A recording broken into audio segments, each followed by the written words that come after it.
அல்லேலூயா. ஆண்டுடைய திருநாமத்தினாலே யாவரையும் வாழ்த்துகின்றேன். இந்த 80வது ஆண்டு பிரதிஷ்டை பண்டிகையை முன்னிட்டு நடைபெறுகின்ற இந்த கன்வென்ஷன் கூட்டத்திற்கு வந்திருக்கிற யாவரையும் ஆண்டவர் உங்களை ஆசீர்வதிப்பாராக என்று சொல்லி வாழ்த்தி வரவேற்கின்றோம். இந்த நாளிலும் இந்த கூட்டத்தை கர்த்தர் ஆசீர்வதித்து தரும்படியாக தலைகளை தாழ்த்தி நாம் ஜெபம் செய்வோம். அன்புள்ள ஆண்டவரே, சகல நன்மைகளையும் இரக்கங்களையும் தந்து வழி நடத்துகிறவரே, உம்மை துதிக்கின்றோம். 80 ஆண்டு வருடமாக உங்களுடைய திருச்சபையை உம்முடைய சீரான பராமரிப்பிலே உம்முடைய அன்பிலே வளர்த்து வந்தீர். அதற்காக நன்றி செலுத்துகிறோம். இந்த நாளிலும் உம்முடைய பிரசன்னத்தை நாங்கள் வாஞ்சிக்கிறோம். ஆண்டவர் எங்கள் மத்தியிலே வாரும். இந்த கன்வென்ஷன் கூடுகையை எங்களுக்கு ஆசீர்வதித்து தாடும். ஆண்டவர் தாமே எங்களோடு கூட இருக்க வேண்டும் என்று நாங்கள் ஜெபிக்கிறோம். கர்த்தருடைய நாமத்தை நாங்கள் மகிமைப்படுத்த கர்த்தர் எங்களுக்கு அருள் தர வேண்டும் என்று நாங்கள் மன்றாடுகிறோம். வந்திருக்கிற எல்லாரையும் ஆசீர்வதியும். சபை மக்கள் எல்லாரையும் ஆசீர்வதியும். கலந்து கொள்கின்ற மக்கள் எல்லாரையும் ஆசீர்வதிக்கிற பாடுகிற பாடலை ஆசீர்வதியும். ஆண்டவரை வந்து கர்த்தருடைய வார்த்தையை கொடுக்கிற அன்பு தாசரை ஆசீர்வதியும். உடைய இரக்கத்துக்குள்ளாய் ஆண்டுடைய கிருபையின் பிரசன்னத்துக்குள்ளாய் எங்களை அர்ப்பணிக்கிறோம். இந்த கன்வென்ஷன் கூட்டம் எங்களுக்கு ஆசீர்வாதமாக அமைய ஆண்டவர் அருள் தர வேண்டும் என்று மீட்பர் இயேசு கிறிஸ்து மூலமாய் வேண்டிக் கொள்கிறோம் எங்கள் ஜெபங்களோட நல்ல பிதாவே, ஆமென்.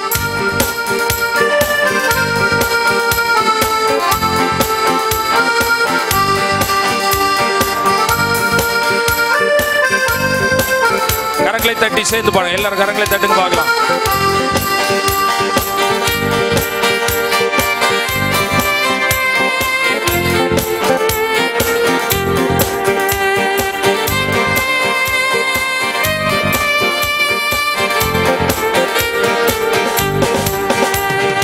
தேவா, நான் எதினால் விசேஷித்தவன், ராஜா நான் அதை தீனம் யோசிப்பவன்.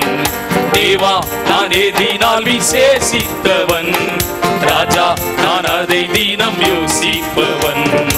எதினால் இது எதினால் நீர் என்னோடு வருவதினால், எதினால் இது எதினால் நீர் என்னோடு வருவதினால். தேவா, நான் எதினால் விசேஷித்தவன், ராஜா நான் அதை தினம் யோசிப்பவன்.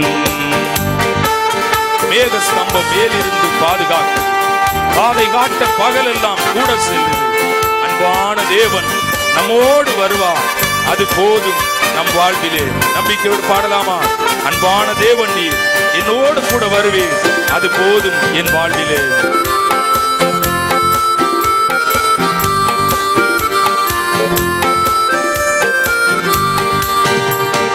மேகஸ்தம்பம் மேலிருந்து பாதுகாக்குது, பாதை காட்ட பகல் எல்லாம் கூட செல்லுது.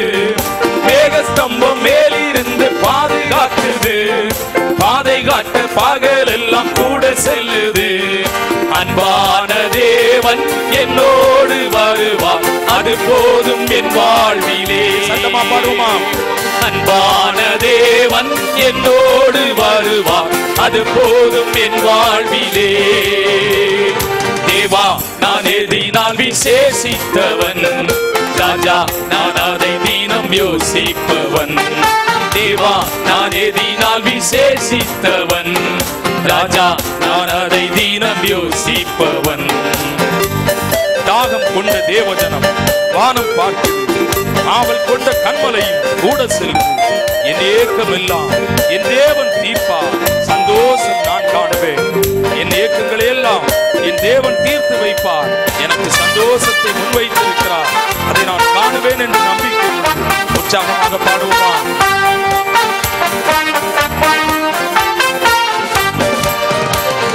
தாகம் கொண்ட தேவஜனம் வானம் பார்க்குது, ஆவல் கொண்ட கண்மலையும் கூட செல்லுது. சத்தமாய் தாகம் கொண்ட தேவஜனம் வானம் பார்க்குது, ஆவல் கொண்ட கண்மலையும் கூட செல்லுது.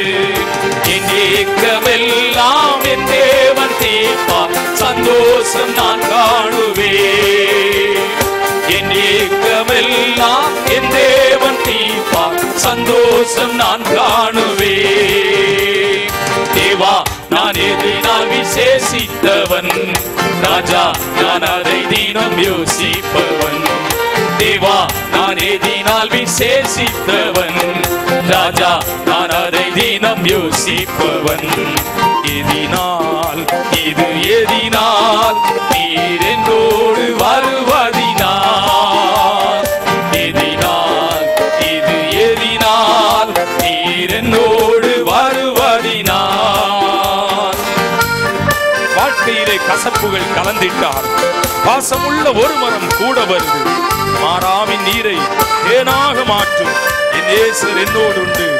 கசந்த மாறாவின் நீரை மதுரமாக மாற்றிய தேவனவர், கசப்பான வாழ்க்கையை மதுரமாக மாற்ற வல்லமையுடைய தேவனவர்.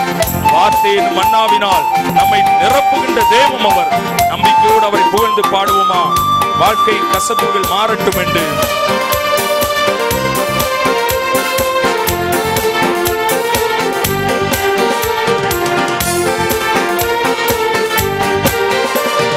வாழ்க்கையிலே கசப்புகள் கலந்திட்டாலும் பாசமுள்ள ஒரு மரம் கூட வருது.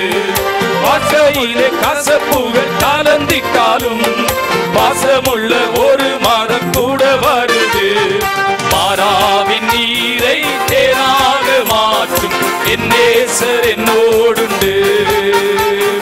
மாறாவின் நீரை தேனாக மாற்றும் என் நேசர் என்னோடுண்டு. தேவா நான் எதினால் விசேஷித்தவன், ராஜா நான் அதை தினம் யோசிப்பவன். தேவா நான் எதினால் விசேஷித்தவன், ராஜா நான் அதை தினம் யோசிப்பவன். கர்த்தருடைய பரிசுத்த நாமத்துக்கு புகழ்ச்சி உண்டாகட்டும். அல்லேலூயா அப்படி நாம சொல்லும்போது அந்த வார்த்தையினுடைய அர்த்தத்தை உணர்ந்து சொல்வோமானால் அது நமக்குள்ள ஒரு நல்ல பரவசத்தை உண்டாக்கும். அல்லேலூயாங்கிற வார்த்தைக்கு அர்த்தம் என்ன அப்படின்னா, ஹாலேலூ யா அப்படின்னா யெகோவா தேவனுக்கு எல்லா புகழ்ச்சியும் போய் சேரட்டும் அப்படின்னு நாம சொல்றோம். அவர் படைத்தவர் ஆனதுனால புகழ்ச்சிக்கு தகுதியானவர். ஒரு தாயினுடைய வயிற்றிலே பிறந்த ஒரு பெற்றோருக்கு பிறந்த 2 பிள்ளைகள் தாயையும் தகப்பனையும் மதிக்க வேண்டும் என்று அந்த தாயும் தகப்பனும் எதிர்பார்ப்பது எப்படி நியாயமான எதிர்பார்ப்போ, அதே போல படைத்த தெய்வம் தன்னால் படைக்கப்பட்ட பிள்ளைகளிடமிருந்து மகிமையை எதிர்பார்க்கின்றார். அது நியாயமான எதிர்பார்ப்பு. அதனால் அதை உணர்ந்து சத்தமாக ஒரு அல்லேலூயா சொல்லுவோம் பார்க்கலாம். அல்லேலூயா, பிரைஸ் தி லார்ட். எல்லாம் ஒரு எதிர்பார்ப்போடு வந்திருக்கிறீங்க. The first day meeting. நான் கூட்டத்துக்கு நான் செய்திக்கு போகிறதுக்கு முன்னாடி உங்களுக்கு ஒரு பாடல் உங்களுக்கு சொல்லிக் கொடுக்க போகிறேன். உங்களில் சிலர் அந்த பாட்டு கேட்டிருக்கலாம். எனக்காக உயிர் தந்த பிராணநாயகா இந்த பாடல். That's a Carnatic song. நான் அப்படியே உங்களுக்கு சொல்லிக் கொடுப்பேன். அது கண்டிப்பாக நீங்கள் என்ஜாய் பண்ணி பாடுவீங்க. ப்ளஸ் அது கர்த்தருடைய நாமத்தை மகிமைப்படுத்துகிற ஒரு பாடலாக இருக்கும் என்று நான் கர்த்தருக்குள்ள முழுமையாக விசுவாசிக்கிறேன். அல்லேலூயா சொல்லலாமா? D minor, D minor.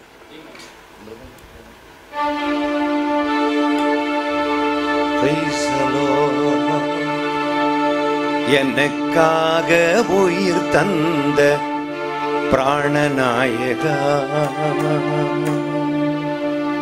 குற்றம் ஏதும் செய்யாத புருஷோத்தமா.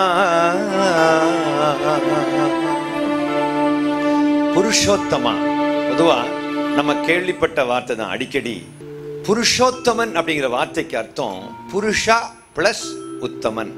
புருஷா அப்படின்னா தலைவர் என்று அர்த்தம். உத்தமன் அப்படின்னா மனசுக்கு தெரிஞ்சு யாருக்கும் எந்த தீங்கும் இழைக்காதவர் அப்படின்னு அர்த்தம். யாருக்கும் எந்த தீங்கும் இழைக்காத ஒரு தலைவன் இந்த மண்ணிலே வாழ்ந்தார்.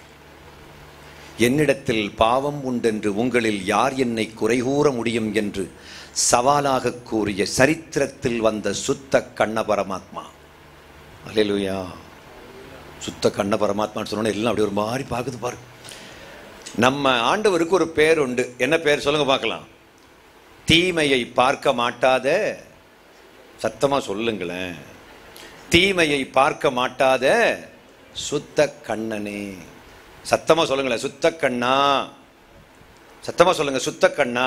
உங்களுக்கு தெரியாதுல்ல, ஆபகுக்கு 1ஆம் அதிகாரம் 13ஆம் வசனம், அதில் போட்டு தீமையை பார்க்க மாட்டாத சுத்த கண்ணனே என்ற வார்த்தையை அங்கே பார்க்கலாம். யாருக்குமே எல்லாரும் விரும்பக்கூடிய ஒரு வாழ்க்கை என்ன வாழ்க்கைன்னா தூய்மையான வாழ்க்கை, அன்புள்ள வாழ்க்கை. அந்த வாழ்க்கையை இந்த மண்ணிலே முழுக்க முழுக்க வாழ்ந்து மனுஷன் எப்படி வாழணும்னு சொல்லி கொடுத்த ஒரு உதாரண புருஷன் நான் வணங்குகின்ற ஆண்டவராகிய இயேசு கிறிஸ்து. அல்லேலூயா சொல்லலாமா? இப்போ என் கூட சேர்ந்து நீங்க, நான் ஒரு பாடுறேன் சொல்லி கொடுக்குறேன், அப்புறம் நீங்க கூட சேர்ந்து பாடலாம்.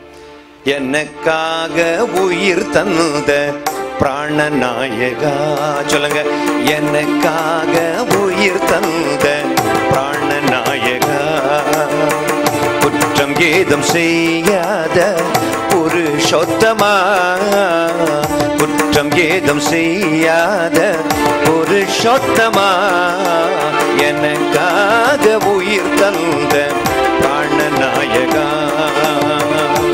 கைத்தடி பாடுவோமா உற்சாகமாக?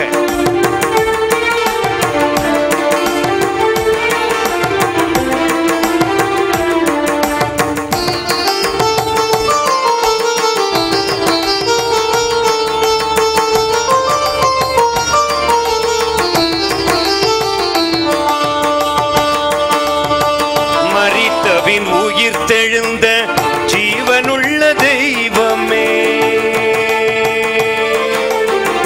மரித்தபின் உயிர்த்து எழுந்த ஜீவனுள்ள தெய்வமே, பரிசுத்தமாய் வாழ்வதற்கு உதவி செய்யும் தெய்வமே, பரிசுத்தமாய் வாழ்வதற்கு உதவி செய்யும் தெய்வமே, எனக்காக உயிர் தந்த பிராணநாயகா, குற்றம் ஏதும் செய்யாத புருஷோத்தமா, குற்றம் ஏதும் செய்யாத புருஷோத்தமா, எனக்காக உயிர் தந்த பிராணநாயகா,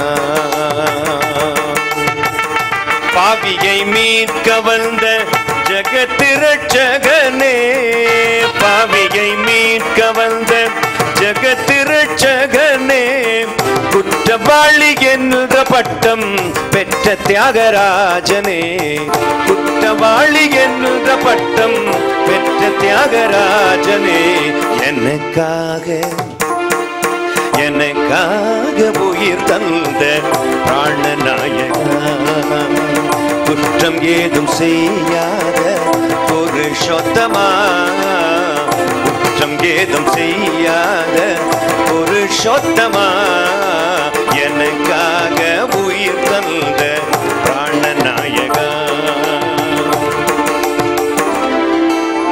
நீங்க எல்லாம் பாடுறீங்களா? எப்படி அப்படி சும்மா அப்படியே கேட்டு உட்கார்ந்துருக்கீங்களோ? சத்தமா சொல்லுங்க அல்லேலூயா. நான் ஒரு லைன் இப்ப மியூசிக் இல்லாம பாடுவோமாக்கா, ஒரே ஒரு லைன், 2 லைன் மியூசிக் இல்லாம நீங்க எப்படி பாடுறீங்கன்னு நான் செக் பண்ண போறேன். மரித்தபின் உயிர் தெழுந்த ஜீவனுள்ள தெய்வமே சொல்லுங்க, மரித்தபின்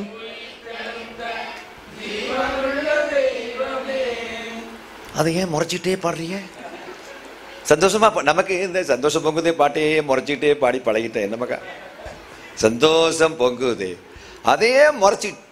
எங்க ஊர் ஏதாவது நான் பார்த்துருக்கேன், பல சபைகளில் பார்த்துருக்கேன், சந்தோஷமாயிருங்க அவர் பாடுறவரும் ஒரு மாதிரி தான் பாடுவார். நிஜமாவே நாம எல்லாம் சந்தோஷமா இருந்தோம்னா, பைபிள் ஒரு வார்த்தை, அனுதினமும் சபையிலே ஆத்துமாக்கள் சேர்த்து கொள்ளப்பட்டார்களாம். அது நம்ம சபையில நடக்கும். நாம நிஜமாகவே சந்தோஷமா இருந்தோம்னா மக்கள் சந்தோஷத்தை காப்பி அடிக்க ஓடி வந்துருவாங்கல்ல. மரித்தபின் உயிர் தெழுந்த ஜீவனுள்ள தெய்வமே, மரித்தபின் உயிர் பரிசுத்தமாய் வாழ்வதற்கு உதவி செய்யும் தெய்வமே,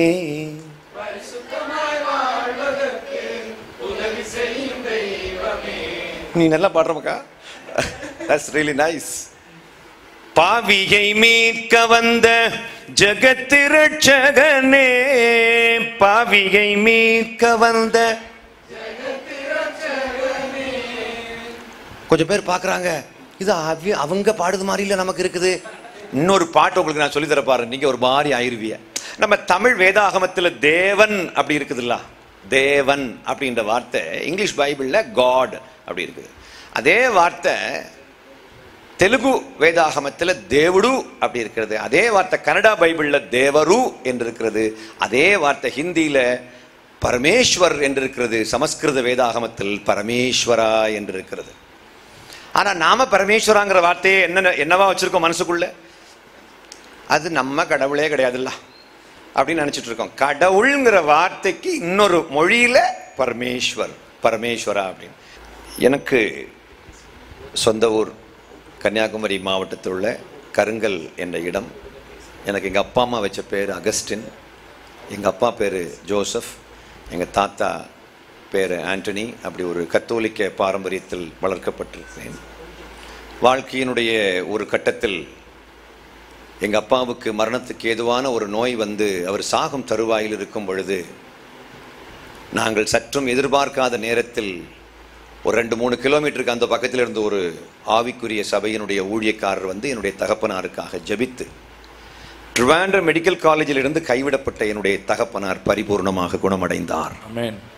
அதுக்கு பிறகுதான் என் மனசுக்குள்ளால மனுஷ சக்திக்கு அப்பாற்பட்ட ஒரு சக்தி உண்டு என்பதை நான் மனப்பூர்வமாக நம்பினேன்.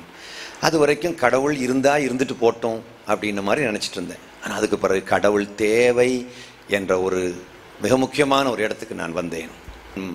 மெக்கானிக்கல் இன்ஜினியரிங் 1991 முடிச்சுட்டு எனக்கு அப்புறம் திருமணமானது. நான் துபாய் பட்டணத்திலே வேலை செய்து கொண்டிருந்தேன். கர்த்தருடைய ஊழிய அழைப்பு பெற்று இப்பொழுது முழு நேரமாக சென்னையை மையமாக வைத்து கர்த்தருடைய ஊழியத்தை செய்து கொண்டிருக்கின்றேன். சத்தமா ஒரு அல்லேலூயா சொல்லலாமா? அல்லேலூயா, அல்லேலூயா, அல்லேலூயா. எனக்கு ஒரு மனைவியும் 2 பிள்ளைகளும் உண்டு. மூத்த மகன் அவன் வந்து மெடிசன் படிச்சுட்டு இருக்கிறான் பிலிப்பைன்ஸில். 2வது மகள் 11ஆம் கிளாஸ் படிச்சுட்டு இருக்கிறா. எங்களுக்காக ஜெபித்துக் கொள்ளுங்கள். நான் வந்து சுவிசேஷ ஊழியத்திற்காக கர்த்தர் என்னை அழைத்தார். God called me for his evangelical ministry. இப்போ சுவிசேஷத்தை மக்களுக்கு பரப்பணுன்றதுக்காக வேண்டி அழைப்பு பெற்று நான் சுவிசேஷ ஊழியத்துக்காக வந்தேன். இந்த நற்செய்தியின் ஆரம்ப நாளிலே மிக முக்கியமான ஒரு விஷயத்தை பேச வேண்டும் என்று நான் உணர்த்தப்பட்டிருக்கிறேன். அது என்ன அப்படின்னா, முதல் நூற்றாண்டில் எல்லாம் பார்த்தீங்கன்னா ஒரு பிரசங்கத்தில், இன்னும் சொல்ல போனா படிப்பறிவில்லாத ஒரு பேதுருவனுடைய பிரசங்கத்தை கேட்டு 3000 படிப்பறிவுள்ள யூதர்கள், ரொம்ப மூளை அறிவுள்ள யூதர்கள் 3000 பேர் ரட்சிக்கப்பட்டார்கள். ஆனா இன்னைக்கு பைபிள் காலேஜ் எல்லாம் முடிச்சுக்கிட்டு ரிசர்ச் ஸ்காலர்ஸா வெளியே வர்றாங்க. ஆனா அது பலவிதமான சபைகள் பிரிவுகளில் இருந்தெல்லாம் ரொம்ப பேர் பல பைபிள் காலேஜ் ஸ்டார்ட் பண்றாங்க. ரொம்ப நல்ல படிப்பாளிகள் எல்லாம் வெளியே வர்றாங்க. என்ன கேள்வி கேட்டாலும் டக்குன்னு பதில் சொல்லக்கூடிய அளவுக்கு வளர்ந்துட்டாங்க. ஆனா இன்னைக்கு எவ்வளவு பிரசங்கம் பண்ணாலும் ஒரு பெருங்கூட்டம் மக்கள் அவங்க இருதயம் கடினமாகவே இருக்கிறதுக்கு என்ன காரணம் என்பதை நான் ஆராய்ந்து பார்த்தேன். இதுக்கு அவங்க காரணமா இல்லை நாம காரணமா அப்படின்றத நான் ஆராய்ச்சி பண்ணி பார்க்கும்போது, அவர்கள் அதுக்கு பொறுப்பு கிடையாது, நாம் தான் அதுக்கு பொறுப்பாக இருக்கிறோம் என்பதை நான் கண்டுபிடிச்சேன். எப்படி நாம் பொறுப்பாக இருக்கிறோம்? ஒரு பிரசங்கத்தில் 3000 பேர் ரட்சிக்கப்பட்டிருக்கிறாங்க. இன்னைக்கு 3000 பிரசங்கம் பண்ணா கூட யாரும் பெருசா நம்மளை கண்டுக்காத காரணம் என்ன அப்படின்னா, எப்படியாகிலும் ஒரு கூட்டம் மக்களை கிறிஸ்தவ மதத்துக்கு கொண்டு வந்துடணும் அப்படின்னு நினைக்கக்கூடிய மக்கள் ரொம்ப பேர் கிறிஸ்தவத்துக்குள்ள இருக்கிறாங்க. ஆனா கர்த்தர் அதை வெறுக்கிறார் என்பதையும் நான் கண்டுபிடித்தேன். எப்படியாகிலும் ஒரு ஆளை கொண்டு சபையில கொண்டு வச்சிடணும். கத்தோலிக்க சபையிலிருந்து எப்படியாகிலும், சிஎஸ்சி சபையிலிருந்தும் கத்தோலிக்க சபையிலிருந்தும் ஒரு 10-15 பேரை பிடிச்சி வச்சு எப்படியாகிலும் ஒரு சர்ச்சை ஆரம்பிச்சிடணும். அதுக்கு எதையாவது ஒரு பேரை போட்டணும், ஷக்கீனா, ஷைலோ, ஷாலோம்னு எதையாவது ஒரு பேரை போட்டணும் அப்படின்றதுல ரொம்ப தீவிரமாக ரொம்ப பேர் இருக்காங்க. ஆக்சுவலாக சிஎஸ்ஐ சபையும் ஒன்றும் அதுக்கு கொஞ்சமும் சலிக்காதது ஆரம்பத்தில். இப்போ நமக்கு எந்த சபையில் உள்ள யாரையுமே நாம் கூட்டிகிட்டு வர்றது கிடையாது. ஏன்னா நமக்கு யாரையும் உள்ளே கொண்டு வரணுங்கிற ஆசையே ரொம்ப கிடையாது. அவங்களுக்கு அட்லீஸ்ட் உங்கள்கிட்ட இந்த நாலனத்தை பூச்சிட்டு போனோம்னா தான் அவங்களுக்கு ஆசை இருக்குது. ஆனால் நமக்கு யாரை கொண்டு வரணும்னு ஆசை இல்லை. நமக்கு யாரை கொண்டு வரணும் நமக்கு ஆசை கிடையாதுல்ல. இப்போ என்ன, ஏன், எங்கே நம்ம தவற விட்டோம், நம்ம எங்கே பிரச்சனை அப்படின்னா, கடவுளே இந்த இந்த மதமாற்ற பணிக்கு தடையாக இருக்கிறதை நான் உணர்கிறேன். ஆக்சுவலா கடவுளே இதுக்கு தடையாக இருக்கிறார். லீதியாளுடைய இருதயத்தை யார் திறந்தருளியது? யாராவது சொல்லுங்களேன். லீதியாளுடைய இருதயத்தை லீதியாளே திறந்து கொண்டாளா, இல்ல கர்த்தர் திறந்தருளினாரா? கர்த்தர் திறந்தருளினார். இந்த ஊர்ல உள்ள அவிசுவாசிகளுடைய இருதயம் எல்லாம் யாருடைய கையில் இருக்கு பிரதர்? அப்போ இந்த ஊர்ல உள்ள அவிசுவாசிகளுடைய இதயம் எல்லாம் யாருடைய கையில் இருக்குது? அவங்க எல்லாம் யாருடைய கண்ட்ரோல்ல இருக்கிறாங்க? கர்த்தருடைய கண்ட்ரோல்ல இருக்கிறாங்க. அப்ப அவங்களுடைய இருதயத்தை யாரு தான் திறக்கணும்? கர்த்தர் தான் திறக்கணும். அவர் திறக்க மாட்டேங்கிறார். நான் என்ன பண்ணதுக்கு? அவர் திறந்தா தானே நாங்க உள்ள கூட்டிட்டு வர முடியும். உட்கார வச்சுக்கிட்டு நம்ம பாட்டு பாடலாம். அண்ணனுக்கு 3 பாட்டை பாடை, 3வது பாட்டை கொஞ்சம் ஃபாஸ்டா பாடை அப்படின்னு எதையாவது ஒண்ணு பண்ணிடலாம். ஆனா அவர் தான் விட மாட்டேன்றார்களா? இருதயத்தை அவர் திறக்க மாட்டேன்றார்களா? இங்க இருக்கக்கூடிய பெரிய பெரிய வீரர்கள், வீராங்கனைகள், படிச்சவங்க, மேதைகள், இன்டலெக்சுவல்ஸ், சயின்டிஸ்டுகள் எல்லாருடைய இருதயமும் கர்த்தருடைய கையில் இருக்கிறது. கர்த்தர் தான் திறந்தருள வேண்டும். ஆனா கர்த்தர் திறந்தருளாத காரணம் என்ன? அன்னைக்கு திருநெல்வேலியில் உள்ள ஒரு பாஸ்டர் கேட்டேன், பாஸ்டர் முதல் நூற்றாண்டுல 3000 பேர் ரட்சிக்கப்பட்டிருக்கான் பாஸ்டர், இப்ப எல்லாம் 3000 பிரசங்கம் பண்ணா கூட ஒரு பையன் கூட வரமாட்டேங்க, அதுக்கு என்ன காரணம் பாஸ்டர்னு கேட்டதுக்கு, அந்த முதல் நூற்றாண்டுல 3000 பேர் வந்தாவெல்லாம் அவையெல்லாம் பரலோகத்துக்கு போனது கர்த்தருடைய சித்தம், இப்ப வெளியே கிடக்கலாம், அதெல்லாம் நரகத்துக்கு போனது கர்த்தருடைய சித்தம் அப்படிங்கிறார்.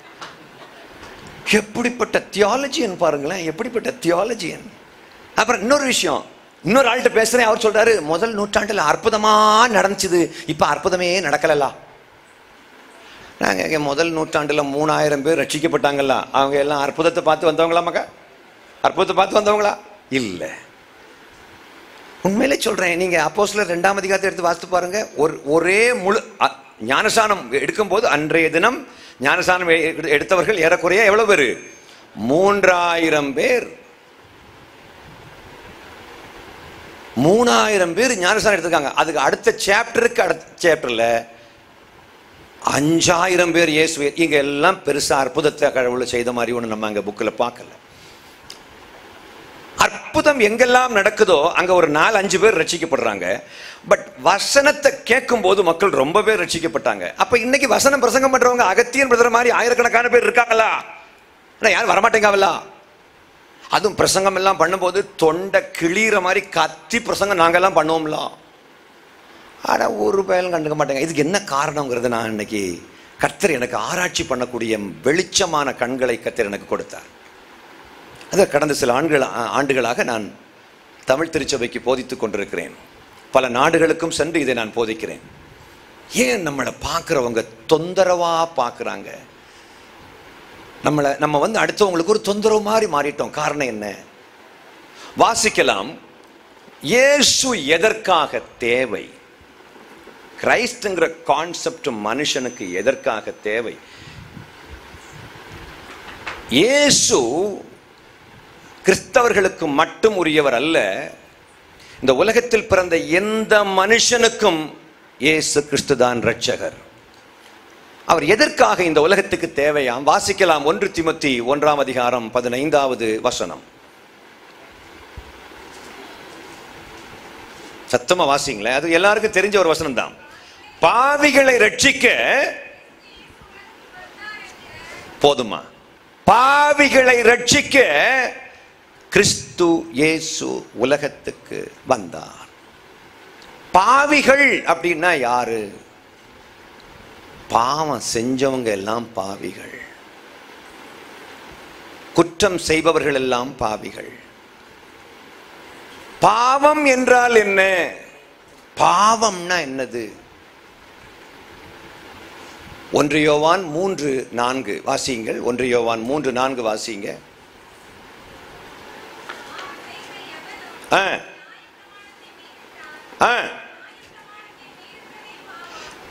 நியாய பிரமாணத்தை மீறுவது பாவம். நல்ல கவனமா கவனிக்கணுமா?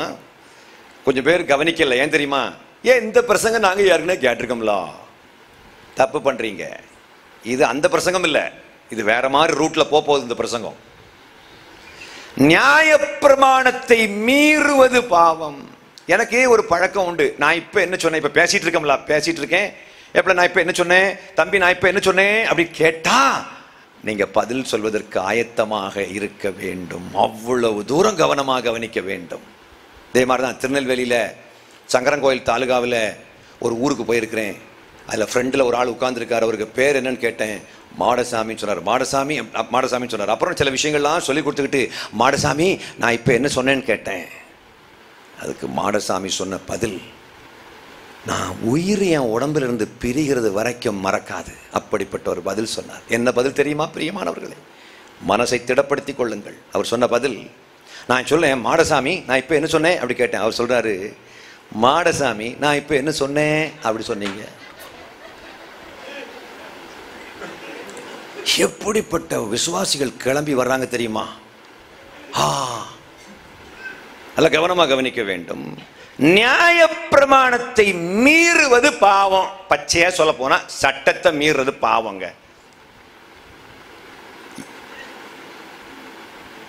கடவுள் இதெல்லாம் செய்யணும். நியாயப்பிரமாணம் என்றால் என்ன அப்படின்னா, இஸ்ரவேல் மக்களுக்கு என்று கடவுள் கொடுத்த ஒரு சட்ட தொகுப்பு. அதாவது இஸ்ரவேல் மக்கள் எப்படி வாழ வேண்டும், எப்படி வாழக்கூடாது, வாழக்கூடாத விதத்தில் வாழ்ந்தால் என்ன தண்டனை, எல்லாவற்றையும் மக்களுக்கு தெளிவாக சொல்லிக் கொடுக்கின்ற சட்ட தொகுப்புக்கு நியாயப்பிரமாணம் என்று பெயர். இந்த நியாயப்பிரமாணத்தை மீறுவது பாவம் என்று வேதாகமம் சொல்கின்றது. யாக்கோபு 1ஆம் அதிகாரத்தினுடைய 4ஆம் அதிகாரத்துடைய 17வது வசனம் சொல்லுது, செய்ய வேண்டியது செய்யாததும் பாவமாகும். நமக்கு செய்ய முடியும், தனக்கு ஒரு உதவி ஆகட்டும், ஏதோ ஒரு நல்ல விஷயம் செய்யறதுக்காக வேண்டி கெப்பாசிட்டி நமக்கு இருக்குது. ஆனால் அதை செய்யாம விடுவோமானால் அதுவும் பாவம் என்று வேதாகமம் நமக்கு அறுதியிட்டு சொல்கின்றது. நியாயப்பிரமாணம் யாருக்காக ஆக்சுவலா கொடுக்கப்பட்டது? நியாயப்பிரமாணம் கர்த்தருடைய நல்ல பிள்ளைகளுக்கு என்று கொடுக்கப்பட்டதா, இல்ல பாவிகளுக்கு என்று கொடுக்கப்பட்டதா? நீங்க என்ன நினைக்கிறீங்க? உங்களுக்கெல்லாம் இப்போ ஒரு கேள்வி, உங்களுக்கு பதில் தெரியலன்னா கூட நீங்க நல்லா யோசிக்கணும், நல்லா சிந்திக்கணும். சட்டத்தை யாருக்காக கொடுப்பாங்க? சட்டம் பாதியில வந்ததுமா, மோசே கிட்ட கொடுத்தது. அதுக்கு முன்னாடி எல்லாம் சட்டமே கிடையாது. சட்டம் கொடுக்க வேண்டிய நிர்பந்தத்துக்கு கடவுள் தள்ளப்பட்டார். ஏன்னா அந்த சட்டம் மனிதனை ஒழுங்குபடுத்துவதற்காக கொடுக்கப்பட்டது. எது பாவம் எது பாவம் இல்லை அப்படிங்கிறத தெளிவாக சொல்லி கொடுத்தது நியாயப்பிரமாணம். நியாயப்பிரமாணம் கொடுக்கறதுக்கு முன்னாடி மக்கள் பாவம் செஞ்சாங்க. ஆனா பெரிய அளவுல பாவம் செஞ்ச மாதிரி தெரியல. ஆனா அந்த பாவங்களை எல்லாத்தையுமே அவங்களுக்கு அது பாவமா தெரியல, தெரியாமலேயே செஞ்சுக்கிட்டு இருந்தாங்க. நியாயப்பிரமாணம் வந்த உடனே எல்லாருக்கும் ஓஹோ இது பாவம்னு புரிஞ்சுக்கிட்டாங்க. வாசிக்கலாம். ரோமர் 5ஆம் அதிகாரம் 13வது வசனத்தை வாசிக்க கேட்போம். ரோமர் 5:13.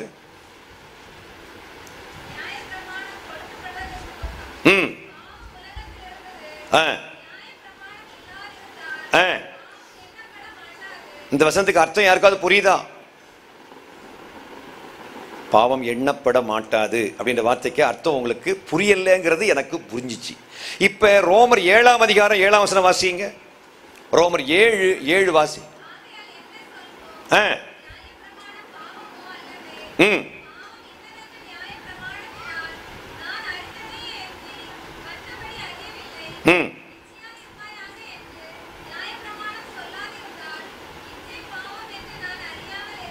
இந்த வசனத்துக்கு அர்த்தம் தெரிஞ்சவங்க மட்டும் கைவேத்தி காமிங்க. இந்த வசனத்துக்கு அர்த்தம் விளங்கினவங்க கைவேத்தி காமிங்க. யாருக்கும் விளங்கலையோ? ஜர்வின் புரியலையா? இங்க யாருக்காவது புரியுதா மக? அவங்க புரிஞ்சுக்கணுங்கிற மாதிரி ஒன்று அவங்க இங்கே இல்லை. இப்போ ஐயா நீங்கள் பாட்டு பாடுங்க, நாங்கள் இசைக்கருவி ப்ளே பண்ணுதோம். இந்த ஊட கேள்வி எல்லாம் கேட்டால் நாங்கள் ஆமாம். Listen to me, please listen to me. I know இது சீக்கிரமாக அவன் நம்மளை யோசிக்கவும் விடமாட்டான், திங்க் பண்ண விடமாட்டான். ஏமா ஊழியம்னு சொல்லக்கூடியது வெள்ளைக்காரங்களோட முடிஞ்சு போச்சுமா. இந்த வீடு வீடா போய் ஆத்துமாக்களை கொண்டு வந்தாங்களா, இதெல்லாம் வெள்ளைக்காரங்களோட முடிஞ்சு போச்சு. அதுக்கு காரணம் என்ன? நம்ம பின்னாடி எல்லாம் யாரும் வரதில்லை. காரணம் என்னங்கிறத தெளிவா நம்ம புரிஞ்சுக்கணும். இல்லைன்னு வச்சுக்கோயேன், இந்த உட்காந்துருக்குல்ல சின்ன பிள்ளைகள், என் வயசு ஆகும்போது அந்த பிள்ளைகள் கடவுள் இல்லைங்கிற கொள்கைக்கு போயிடுவாங்க. ஏற்கனவே ரொம்ப பேர் சர்ச்சில் இருந்து போயிட்டாங்க. உங்களுக்கு ஒரு விஷயம் தெரியுமா? சர்ச்சில் கூட்டம் வச்சா பொம்பளை தான் ரொம்ப பேர் வந்து உட்காருவாங்க. பாருங்க, ஆம்பளைகள் பாருங்க பாகிஸ்தான் பாடுற மாதிரி கிடக்கு. அதுக்கு என்ன காரணம் தெரியுமா? அவங்க ரொம்ப யோசிப்பாங்கல்ல, ஆம்பளைங்க ரொம்ப யோசிப்பாங்கல்ல. ஆன்சர் தெரியாத ஏகப்பட்ட கேள்விகளோடு அவங்க வெளியே சுத்திட்டு இருப்பாங்க. அவங்களுக்கு உள்ள வர்றதுக்கும் ஒரு மீனிங்ஃபுல்லா இருக்காது, அர்த்த புஷ்டி உள்ள எதுவும் உள்ள கிடைக்கவும் செய்யாது. பாவம், அவங்க என்ன பண்ணுவாங்க? பெண்கள் பலவீனமான பாண்டமா இருக்கிறது மாதிரி அவர்கள் பலமான பாண்டமா இருக்கிறதுனால வெளியே கிடக்காது. அவங்க பலமானவங்க இல்லாதனால வெளியே நிற்பாங்க.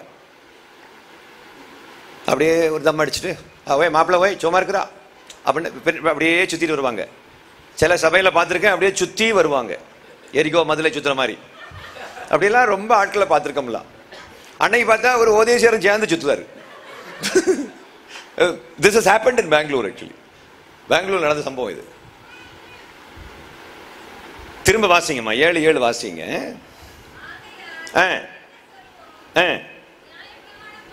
பாருங்கம்மா, நியாயப்பிரமாணம் மனுஷனுக்கு கொடுக்கப்பட்டதுக்கு பிறகுதான் மனுஷனுக்கு இது பாவம் இது பாவம் இல்லை அப்படிங்கிற குற்ற மனசாட்சி அதிகமாக வந்தது.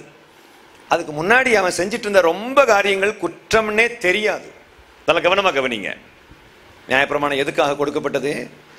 எது பாவம் எது பாவம் இல்லை என்று சுட்டி காட்டுவதற்காக கொடுக்கப்பட்டது. பச்சையா ஒரு அருமையான ஒரு வசனத்தை கீழே பார்க்கிறோம், இச்சையாதிருப்பாயாக என்று. நியாயப்பிரமாணம் சொல்லாதிருந்தால் இச்சை பாவம் என்று நான் அறியாதிருந்திருப்பேனே அப்படின்னு சொல்லப்பட்டிருக்கிறது. அதே மாதிரி கொலை செய்யாதிருப்பாயாக, களவு செய்யாதிருப்பாயாக என்று நியாயப்பிரமாணம் சொல்லாதிருந்தால் இந்த கொலையும் களவும் எல்லாம் பாவம் எனக்கு தெரிஞ்சிருக்காது அப்படின்ற மாதிரி அங்கே ஆகுது. ஆனால் காயின் ஆபேலை கொல்லும் போது அவனுடைய முகநாடி வேறுபட்டது என்று வேதாகமம் பதிவு செய்கிறது. ஆக கொலை பண்ணும்போது அது ஓரளவுக்கு அவனுக்குள்ள ஒரு குற்ற மனசாட்சியை கொடுக்கறது அங்கே நம்ம பார்க்குறோம். ஆனால் களவு பண்ணுறதெல்லாம் பெரிய தப்பு மாதிரி ஒன்றும் பழைய ஏற்பாட்டில் யாரும் புரிஞ்சுக்கிட்ட மாதிரி இல்லை. இப்போ களவு செய்வது பாவம்னு நமக்கு இல்லை. இந்திய அரசியலமைப்பு சட்டத்திலையும் களவு செய்வது பாவம் என்று ஒரு சட்டமே இல்லை. பைபிள்லையும் சட்டம் இல்லைன்னா நம்ம வீட்டில் கிடக்கூடிய பொருள் எல்லாம் வீட்டில் இருக்குமா? இருக்காது.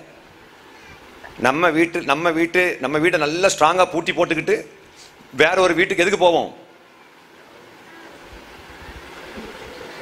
போவோம்? அங்கே எல்லாரும் தூங்கிட்டாங்களான்னு பார்த்துட்டு அங்கே கிடக்கிறதெல்லாம் சுருட்டிட்டு வர்றதுக்காக போவோம். இங்கே வீட்டில் வந்து பார்த்தா வேற ஒருத்தன் இங்கே சுருட்டிட்டு போயிருப்பான் இல்லை? அந்த கல்யாண வீட்டில எல்லாம் இந்த செப்பல், சாதாரண பாத்ரூம் செப்பல் போட்டு போய் திரும்பி வரும்போது அவன் மாப்பிள்ளை போல ஷூவோட வருவான் தெரியுமா? எது உன்னதோ அது என்னது, எது என்னதோ அது உன்னது அப்படின்னு ஏர்டெல் விளம்பரத்தில் பாட்டு பாடம் தெரியுமா? அந்த மாதிரி தூக்கிட்டு போயிட்டே இருப்பான்ல. அப்போ நியாயப்பிரமாணம்னு ஒன்று கொடுத்ததுனால தான் எது தப்பு எது சரிங்கிறதே நமக்கு தெரியுது. சரி, இந்த நியாயப்பிரமாணப்படி ஒழுங்கா வாழ்ந்தால் நம்ம பரலோகத்துக்கு போக முடியுமா? நியாயப்பிரமாணம் கொடுக்கப்பட்ட சட்டப்படி அப்படியே எழுத்து விடாம வள்ளி புள்ளி விடாம அப்படியே நம்ம கடைபிடித்தால் பரலோகத்துக்கு போக முடியுமா? நியாயப்பிரமாணத்தினுடைய ஸ்பெஷாலிட்டி என்ன, அதனுடைய தன்மை என்ன? வாசிக்கலாம். நியாயப்பிரமாணத்தினால நமக்கு நித்திய ஜீவன் கொடுக்க முடியுமா? வாசிக்கலாம். ரோமர் 7ஆம் அதிகாரத்தினுடைய 10வது வசனம். போதும். எதுக்கு ஏதுவான கற்பனை? சத்தமா சொல்லுங்களேன். என்ன ஜீவன்? நமக்கு நித்திய ஜீவன் தருகின்ற வலிமையுடையது கற்பனை. கற்பனை என்று அங்க போடப்பட்டிருக்கிறது இந்த 10 கற்பனைகள். அது நித்திய ஜீவன் தருகின்ற வலிமை உடையது. இப்போ அந்த கற்பனைகளை இயேசு கிறிஸ்து மதிக்கிறது இல்லை அப்படின்னு இயேசு வாழ்ந்த நாட்களில் மக்கள் ரொம்ப பேர் கம்ப்ளைண்ட் பண்ணிட்டு இருக்கிறாங்க. வாசிக்கலாம். மத்தேயு 5ஆம் அதிகாரத்தினுடைய 17வது வசனத்தை வாசிக்கலாம். இயேசு கிறிஸ்து நியாயப்பிரமாணத்தை மதிக்கிறது இல்லை அப்படின்ற மாதிரி யூதர்கள் புகார் சொல்கிறார்கள். அவங்க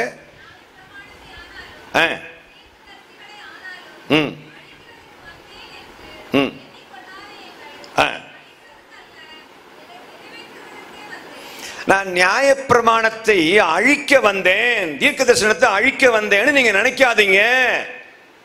அப்படின்னா இவர் எதற்காக வந்திருக்கிறார் என்று மக்கள் நினைத்துக் கொண்டிருந்தார்கள்? இவர் நியாயப்பிரமாணத்தை அழிப்பதற்காகவும் தீர்க்க தரிசனங்களை எல்லாத்தையுமே இவர் மதிக்காம எல்லாத்தையுமே அழிப்பதற்காகவும் ஒழிப்பதற்காகவும் அவமதிப்பதற்காகவும் வந்திருக்கிறார் என்று மக்கள் நினைத்து கொண்டிருக்கிறதுனால தான் இப்படி ஒரு வார்த்தையை இயேசு சொல்றாரு, நான் அழிக்க வரல, நான் நிறைவேற்ற வந்தேன் அப்படின்னு சொல்றார். ஆனால் இயேசு கிறிஸ்து நிறைவேற்ற வந்திருப்பாரானால் எபேசியர் 2:15 வசனத்தை வாசிக்க கேட்போம். எபேசியர் 2:15. அங்க கொஞ்சம் வித்தியாசமான ஒரு வசனத்தை நாம் பார்க்கிறோம். வாசிங்க எபேசியர். எபேசியர் 2:15. அங்கே ஒரு மைக் கொடுங்களேன். ஏப்பா இன்னொரு மைக் இருக்குதா தம்பி? ஏக்கா அதை வாசிக்கக்கூடியவங்க தயவுசெய்து இந்த மைக்கில் வாசிங்களேன் ப்ளீஸ்.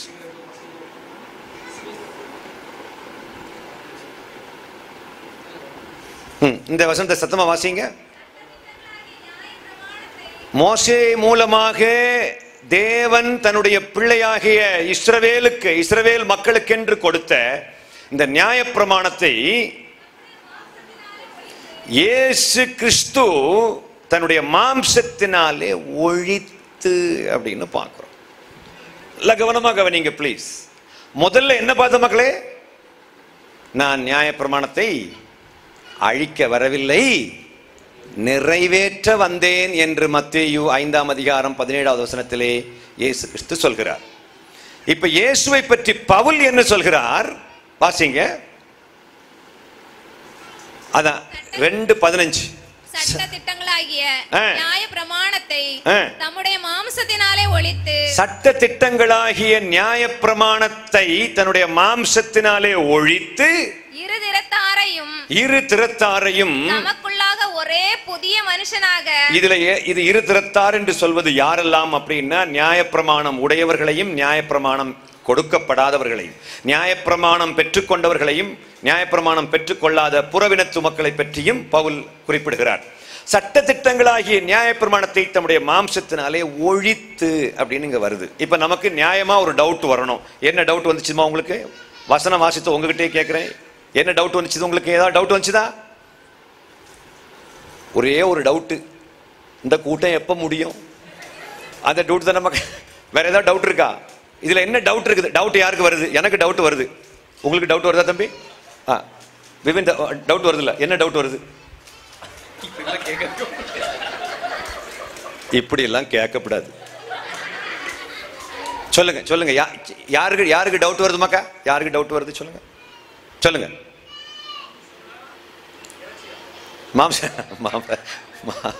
இல்ல என்ன இதுல ஒரு டவுட்? முதல்ல மத்தேயு 5:17க்கும் எபேசியர் 2:15லையும் கான்ட்ரடிக்ஷனா இருக்கு இல்லையா?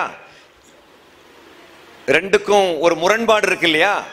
அங்க அழிக்க வரவில்லைன்னு சொல்றாரு, இங்க அழித்துன்னு போட்டிருக்கு, ஒழித்துன்னு போட்டிருக்கு இல்லையா? இப்ப இயேசு கிறிஸ்து நியாயப்பிரமாணத்தை நிறைவேற்றினாரா அல்லது ஒழித்தாரா அப்படின்ற டவுட் வருதா இல்லையா? வரணும்ல. I think you will be able to understand if I speak in English. Praise the Lord. Hallelujah. இங்கிலீஷ்ல சொன்னா அந்த பிள்ளைகளை நல்லா அழகா உட்காந்து, ஏன்னா எனக்கு தெரிஞ்சு காவகணர்காரர்களுக்கு தமிழ் தெரியாதுல்ல. Praise the name of the Lord Jesus. Tonight I'm going to speak to you something about what exactly is the speciality of the Word of God, the law which was given to Moses. Praise the Lord. Hallelujah. இது வரைக்கும் சிரிக்காதெல்லாம் இப்பதான் சிரிக்க ஆரம்பிச்சிருக்கு பாருங்க. அப்போ உங்களுக்கு இங்கிலீஷ்ல சொன்னா வேடிக்கையா இருக்குது, தமிழ்ல சொன்னா உறக்கமா வருது. அப்படித்தானா? ஏன்னா யாருக்கு டவுட் வருது? வாசித்த உங்களுக்காக டவுட் வருதா சிஸ்டர்? அதுக்கு என்ன டவுட் வருது? நீங்க வசனத்தை சொன்னா நாங்க வாசித்துக்கிட்டு போயிட்டே இருப்போம். இங்க என்ன டவுட் என்ன டவுட் தெரியுமா பிரதர்? தம்பி உங்களுக்கு வருது டவுட்? வரல. அடுத்த பாட்டு எந்த ஸ்கேல்னு சொல்லுங்க. என்ன டவுட் வருதா தம்பி? வருதுல்ல? வருது, ஆனா வரல. வாசி மக்கா. மத்தேயு 5:17 வாசி. மத்தேயு 5:17 வாசி. சீக்கிரமா வாசிங்களேன், சீக்கிரமா ப்ளீஸ். மத்தேயு 5:17. நியாயப்பிரமாணத்தை ஆனாலும் தீர்க்கதரிசிகளை ஆனாலும் அழிக்கிறதுக்கு வந்தேன் என்று எண்ணிக்கொள்ளாதேங்கள், அழிக்கிறதற்கு அல்ல நிறைவேற்றுகிறதற்கே வந்தேன். இங்க இயேசு எதுக்காக வரல பிரதர்? அழிக்கிறதுக்கு வரல. எதுக்கு வந்தாரு? சரி, இப்ப எபேசியர் 2:15 வாசிங்க.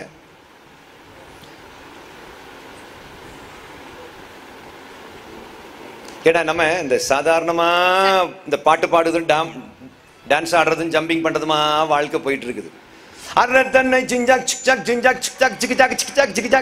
அப்படியே போயிடுச்சு 2000 வருஷம். நம்ம எதுக்கு கிறிஸ்டியனா இருக்கோம்னு நமக்கு தெரியாம இருக்கும். அதனாலதான் வெளியில் உள்ள மக்களுக்கு கிறிஸ்தவம் புரியல. கிறிஸ்தவம் ஏன் வெளியில் உள்ள மக்களுக்கு புரியல தெரியுமா? ஏன்னா நமக்கே இன்னும் புரியல. வாசிமா.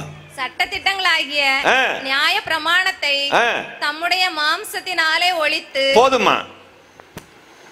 மாம்சத்தினாலே இயேசு ஒழித்து அப்படி போட்டிருக்கு. அங்க இயேசு பிரதர் என்ன டவுட் வருது உங்களுக்கு? இப்ப உங்களுக்கு நீங்க பைபிள் வாசித்தீங்கல்ல பிரதர், உங்கள்ட்ட கேட்கிறேன், என்ன டவுட் வருது? என்ன டவுட் வருது பிரதர்?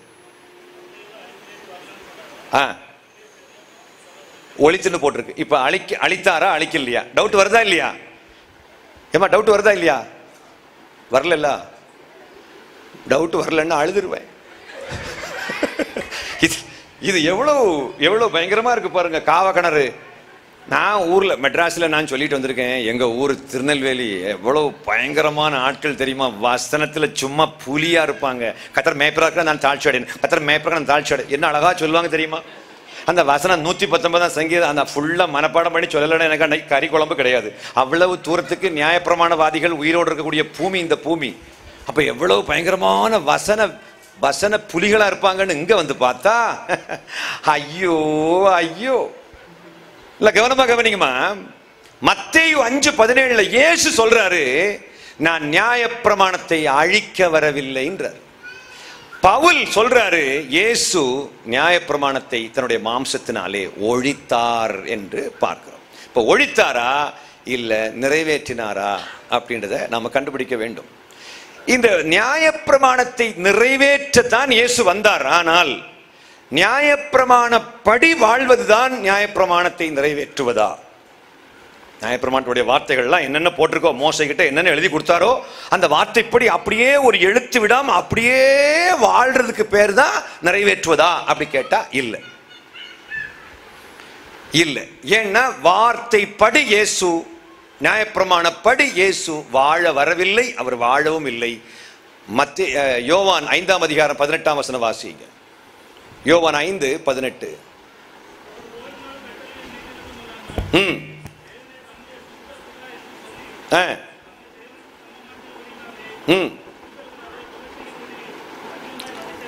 பிரதர் நீங்க வாசித்த உங்க பேர் என்ன பிரதர்? ஷெர்பின். செல்வின். செல்வின் சொல்லுங்க. 2 கம்ப்ளைண்ட் இயேசுவுக்கு எதிராக சொல்லப்பட்டிருக்கிறது. என்னென்ன கம்ப்ளைண்ட்? நம்பர் 1, அவர் என்ன செஞ்சாரு?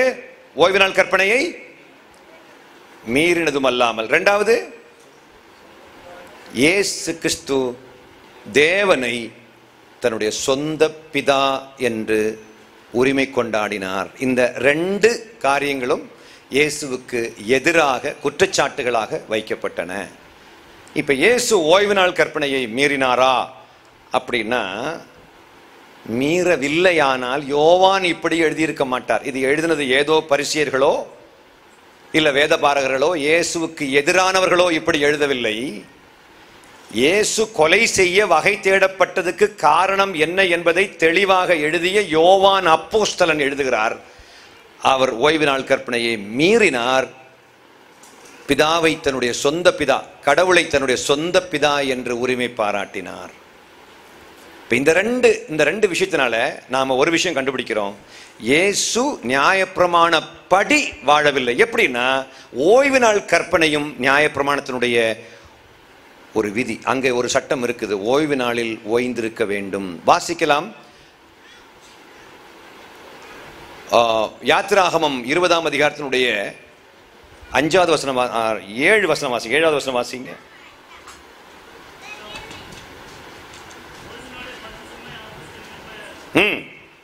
வாசிங்க, தொடர்ந்து வாசிங்க. 6 நாளும் நீ வேலை செய்து கிரியைகள் எல்லாம் நடப்பிப்பாயாக. 7ஆம் நாளோ உன் தேவனாகிய கர்த்தருடைய ஓய்வு நாள்.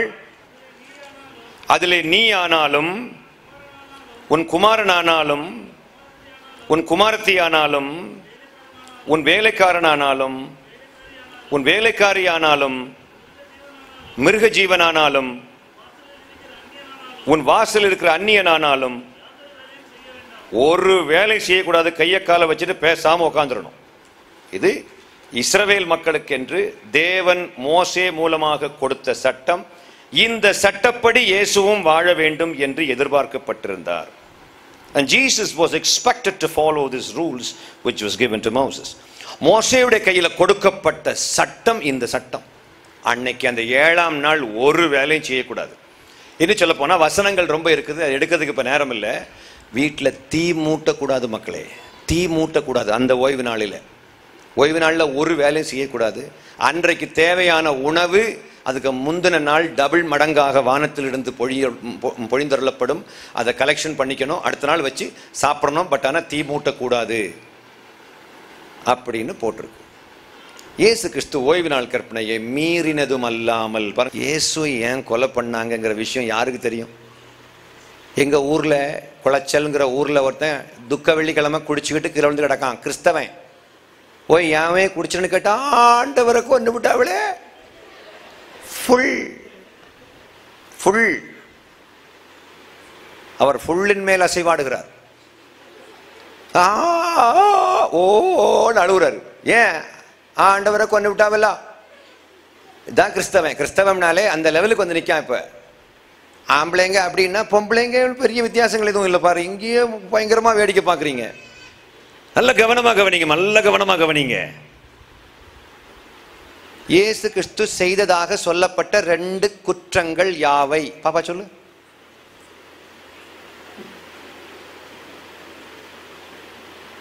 யாராவது சொல்லுங்க பிரதர்.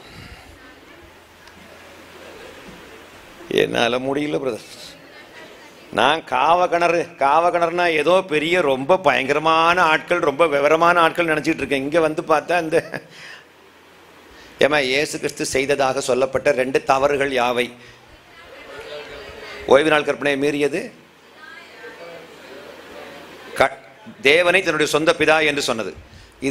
இதை சொல்லதுக்கு எவ்வளவு நேரம் ஆகும்? சரி, ஓய்வு நாள் கற்பனையை இயேசு மீறினாரா இல்லையா? அடுத்த கேள்வி வருதுல்ல. மீறினார். எப்படி மீறினார்? வாசிக்கலாம். மத்தேயு 12ஆம் அதிகாரம் 10 வாசிங்க. மத்தேயு 12:10 வாசிங்களேன்.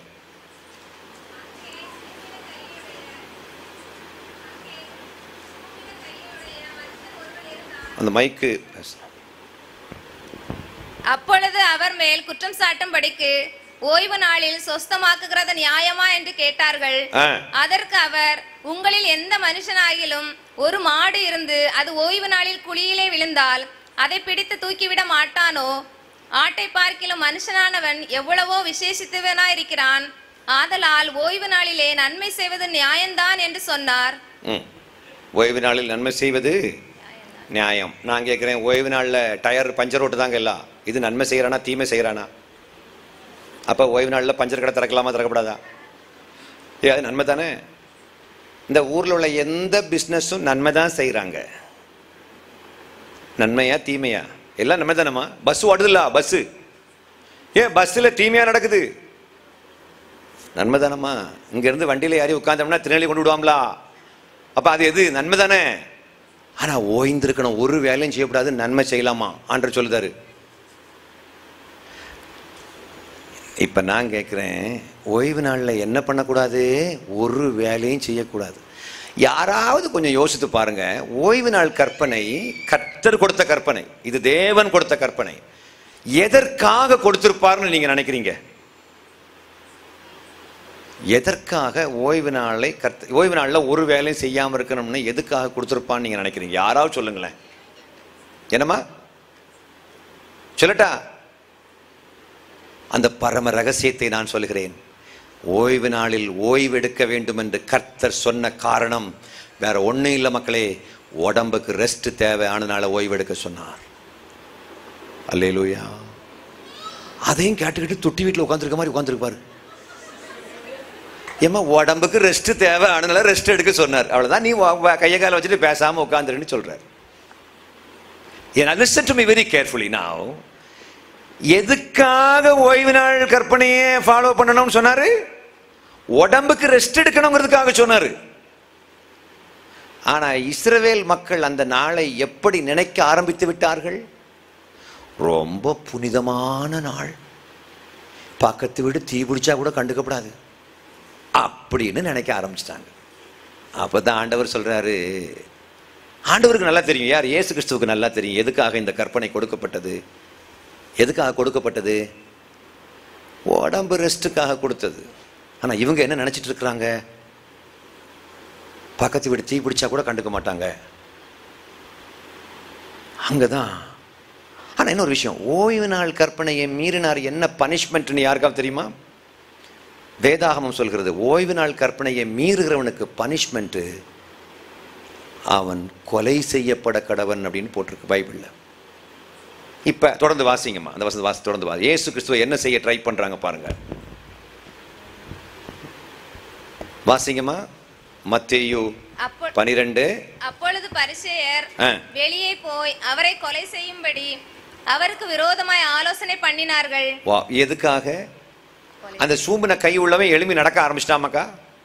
அந்த சூம்பின கை உள்ளவன் எழுப்பி நடக்க ஆரம்பிச்சிட்டான். அவன் கையெல்லாம் நார்மல் கை மாதிரி ஆயிடுச்சு. நம்மளாம் என்ன பண்ணுவோம்? இயேசுவுக்கு முன்னாடி முழங்கால் படிக்கிட்டு தெய்வமேன்னு சொல்ல ஆரம்பிச்சிருவோம். ஆனா அந்த மக்கள் என்ன பண்ணாங்க? இயேசுவை என்ன பண்ணாங்க? கொலை செய்ய வகை தேடினார்கள். அதுக்கு காரணம் என்ன தெரியுமா? கடவுளை தவிர வேற யாரும், கடவுள் அல்லாதவர்கள் தன்னை கடவுள்னு யாராவது சொல்லி அவர் சொல்லக்கூடிய அற்புதம் நடந்தாலும் அந்த அற்புதத்தை நம்ப கூடாது, அவர் கொலை செய்யப்பட வேண்டும் என்றும் வேதாகமம் சொல்கிறது. அது உபாகமம் 13ஆம் அதிகாரத்தினுடைய முதல் 4 வசனங்கள் வாசிங்க பார்க்கலாம். உபாகமம் 13ஆம் அதிகாரத்தினுடைய முதல் 4 வசனங்கள். உங்களுக்குள்ளே ஒரு தீர்க்கதரிசி ஆகிலும் சொப்பனக்காரன் ஆகிலும் எழும்பி நீங்கள் அறியாத வேறே தேவர்களை பின்பற்றி அவர்களை சேவிப்போம் வாருங்கள் என்று சொல்லி உங்களுக்கு ஒரு அடையாளத்தையும் அற்புதத்தையும் காண்பேன் என்று குறிப்பாய் சொன்னாலும் அவன் சொன்ன அடையாளமும் அற்புதமும் நடந்தாலும் அந்த தீர்க்கதரிசி ஆகிலும் அந்த சொப்பனக்காரன் ஆகிலும் சொல்லுகிறவைகளை கேளாதிருப்பீர்களாக. உங்கள் தேவனாகிய கர்த்தரிடத்தில் நீங்கள் உங்கள் முழு இருதயத்தோடும் உங்கள் முழு ஆத்மாவோடும் அன்பு கூறுகிறவர்களோ இல்லையோ என்று அறியும்படிக்கு உங்கள் தேவனாகிய கர்த்தர் உங்களை சோதிக்கிறார். நீங்கள் உங்கள் தேவனாகிய கர்த்தரை பின்பற்றி அவருக்கு பயந்து அவர் கற்பனைகளை கைக்கொண்டு அவர் சத்தத்தை கேட்டு அவரை சேவித்து அவரை பற்றிக் கொள்வீர்களாக. அவரை பற்றி கொள்ள வேண்டும். இடையில யாராவது வந்து நின்னுகிட்டு நானும் பிதாவும் ஒன்றா இருக்கிறோம்னு சொன்னா அவங்க எல்லாம் கொன்னுடணும் அப்படின்ற மாதிரிப்பட்ட வசனத்தை தான் நம்ம இங்க பாக்குறோம். இயேசுநாதரை கொன்னவங்க தெரிஞ்சு கொன்னாங்களா, தெரியாம கொன்னாங்களா? யாராவது சொல்லுங்களேன். தம்பி சொல்லு. தெரிஞ்சுதான் நமக்கா கொண்டது? இங்க மேலே யாராவது? மேலே கேட்க வேண்டிய தேவையில்லை. இங்க கீழே யார்ட்டையாவது? இந்த பிள்ளைகள்லாம் கவனமா இருக்கிறாங்கன்னு நான் நினைச்சிட்டு இருக்கிறேன். இயேசுநாதரை கொன்னவங்க தெரிஞ்சு கொன்னாங்களா, தெரியாம கொன்னாங்களா? மக்கா தெரிஞ்சுதானே கொன்னாங்க. என்ன தெரிஞ்சு கொண்டாங்க? அப்ப இயேசு கிறிஸ்து பிதாவே இவர்கள் என்ன செய்யற அறியாமல் செய்கிறார்கள், இவர்களுக்கு மன்னியும்னு பொய் சொல்லிவிட்டாரோ? ஏமா இயேசு பொய் சொல்வாரா? இயேசுநாதர் பொய் சொல்வாரா? சொல்ல மாட்டார்களா? அப்ப தெரிஞ்சு கொண்டுட்டாரா? இல்லை, அவங்க ஆக்சுவலா தெரியாம கொண்டுட்டாங்க. வாசிக்கலாம். 1 கொரிந்தியர் 2:8 வாசிங்கம்மா.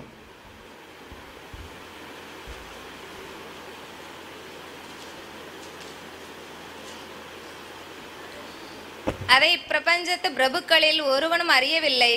அறிந்தார்களானால் மகிமையின் கர்த்தரை அவர்கள் சிலுவையில் அறைய மாட்டார்கள். இன்னும் இந்த வசனத்தை போல்டா வாசிக்கிறது யாராவது இருக்கீங்களா? அந்த அக்கா வாசிக்கிறாங்க, ஆனா மத்தியானம் சாப்பிடாம வாசிக்கிற மாதிரி தெரியுது. போல்டா வாசிக்கிற ஒரு ஆள் எனக்கு வேணுமே. நல்ல சத்தமா வாசிங்களேன் ப்ளீஸ். அதை பிரபஞ்சத்து பிரபுக்களில் ஒருவனும் அறியவில்லை. அறிந்தார்களானால் மகிமையின் கர்த்தரை அவர்கள் சிலுவையில் அறைய மாட்டார்களே. அப்ப தெரியாம கொன்னுட்டாவ. அப்போஸ்தலர் 3:17 வாசிங்க. தெரிஞ்சிருந்தா இயேசுவை கொண்டிருக்க மாட்டாங்களே. அவர் தான் மேசியான்னு தெரிஞ்சிருந்தா கொண்டிருப்பாங்களா என்ன? தெரியாது, அவங்களுக்கு தெரியாது. சகோதரரே, நீங்களும் உங்கள் அதிகாரிகளும் அறியாமையினாலே இதை செய்தீர்கள் என்று அறிந்திருக்கிறேன்.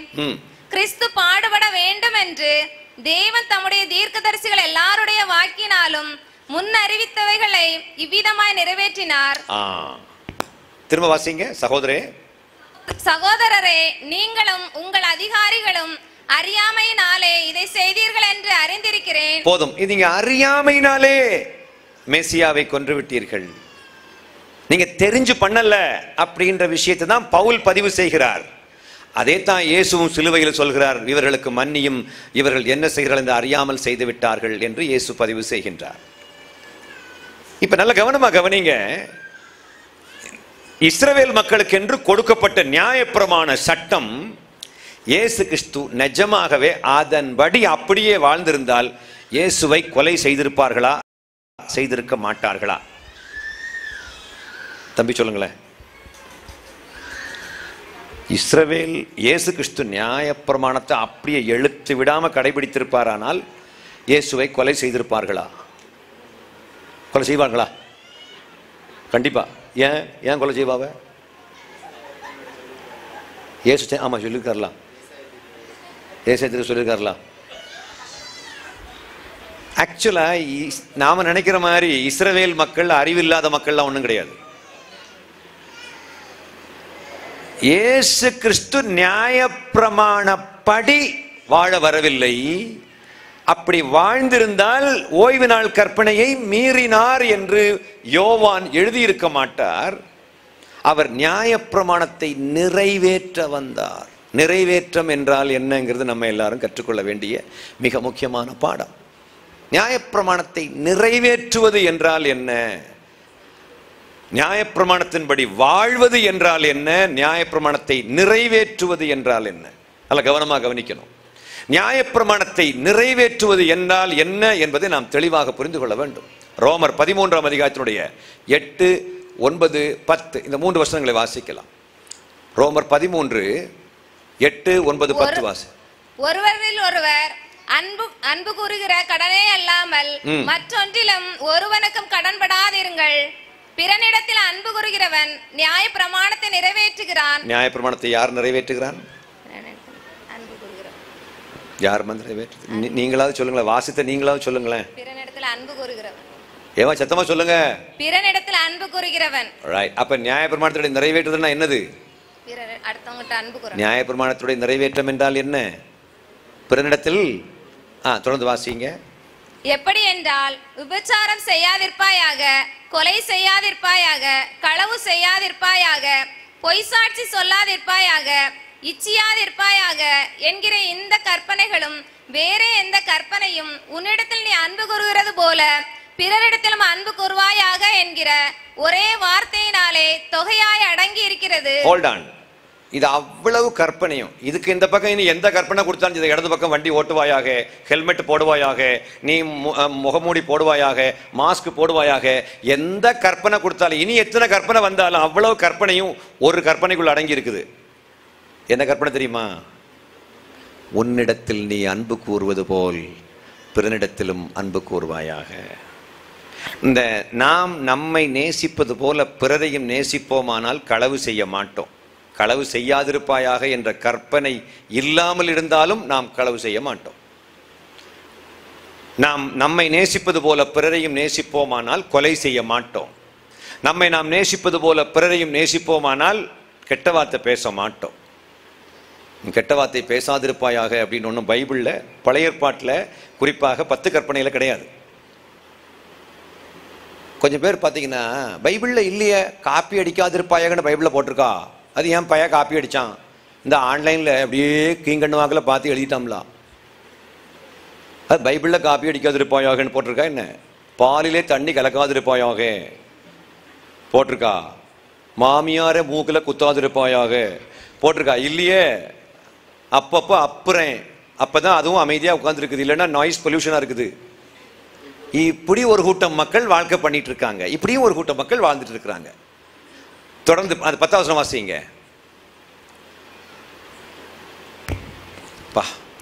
அன்பானது பிறனுக்கு பொல்லாங்கு செய்யாது, ஆதலால் அன்பு நியாய பிரமாணத்தை நிறைவேற்றுதலா இருக்கிறது. எல்லாரும் இந்த வசனத்தை சேர்ந்து வாசிங்க பார்க்கலாம். அன்பானது பிறனுக்கு பொல்லாங்கு செய்யாது, ஆதலால் அன்பு நியாயப்பிரமாணத்தின் நிறைவேறுதலாய் இருக்கிறது. எத்தனை பேர் வாசித்தவங்க மட்டும் கை வைத்து காமிங்க பார்க்கலாம். வாசித்தவங்க மட்டும் கை வைத்துங்க. இதுதான் பெந்தைகோசுக்காரர்களுக்கும் சிஎஸ்ஐக்கும் உள்ள வித்தியாசம். டக்குன்னு வாசிக்க ஆரம்பிச்சிருவாங்களா பாருங்க. அந்த 2 கை வைத்து வச்சு பசங்க யார் தெரியுமா? கத்தோலிக்கர்கள். அவங்க நம்மளை பைபாஸ் பண்ணி போயிட்டாங்களா? கத்தோலிக்கர்கள் எங்கேயோ போயிட்டாங்கல்ல, பைபாஸ் பண்ணி போயிட்டாங்க நம்மளை. என்னுடைய நண்பர்கள் நாகர்கோயிலேருந்து வந்திருக்காங்க தம்பிமாரு, அவங்க அதை வாசித்தாங்க. ஆனால் நீங்கள் வாசிக்கல. ஏன் வாசிக்கணும்? வாசிக்கணும்னு பைபிள் வசனம் இருக்கோ? அது 1000 பயங்கரமான தர்க்கமெல்லாம் பண்ண ஆரம்பிச்சிருவோம்ல. வாசிமா 10வது வசனம் வாசித்து வாசிங்க. அன்பானது எனக்கு பொல்லாங்கு செய்யாது. ஒரு நிமிஷம் எல்லாரும் சேர்ந்து வாசிங்க. அன்பானது பிறருக்கு பொல்லாங்கு செய்யாது ஆனதுனால அன்பு நியாயப்பிரமாணத்தினுடைய எந்த நோக்கத்தோடு நியாயப்பிரமாணம் கொடுக்கப்பட்டதோ அந்த நோக்கத்தின் நிறைவேற்றமாக இருக்கிறது. ஆக்சுவலா நியாயப்பிரமாணம்னு ஒன்று எதுக்காக கடவுள் உருவாக்குனாரு அப்படின்னா, அந்த பிரமாணத்தை நம்ம கொடுங்கம்மா, தயவு செய்து எனக்கு கவனிங்கம்மா ப்ளீஸ்மா. நியாயப்பிரமாணம் எதற்காக கொடுக்கப்பட்டது அப்படின்னா, இஸ்ரவேல் ஒரு இஸ்ரவேலன் இன்னொரு இஸ்ரவேலனை காயப்படுத்தக்கூடாது, மனசுலையும் உடம்புலையும் எந்த விதத்திலும் தீங்கு இழைக்கக்கூடாது, அன்பு வரணும், அன்பை கொண்டு வரணும். அப்படிக்காக தான் முதல்ல சட்டத்தை கொடுக்குறாரு. சட்டத்தை கொடுத்ததனுடைய நோக்கம் என்ன? யாரும் யாருக்கும் தீங்கு இழைக்க கூடாது என்பதற்காக. ஆனா நமக்குள்ள என்ன வந்தா யாருக்கும் தீங்கு இழைக்க மாட்டோம். வாசித்த உங்க பேர் என்னம்மா? உங்க பேர் அன்பா? ஹெப்சி. ஹெப்சி சொல்லுங்கம்மா, நீங்க சொல்லுங்க. என்ன வந்தா யாருக்கும் தீங்கு இழைக்க மாட்டோம்? அன்பு பிறருக்கு என்ன செய்யாதுமா? பொல்லாங்கு செய்யாது. பிறருக்கு பொல்லாங்கு செய்யாது ஆனதுனால இந்த கட்டளைகளை எல்லாத்தையும் தூக்கி தூர போட வேண்டுமானால் நமக்கு ஒரு இன்கிரேடியன்ட் தேவை. அந்த இன்கிரேடியன்ட் அன்பு. அல்லேலூயா. சத்தமா சொல்லுங்க. அல்லேலூயா, அல்லேலூயா.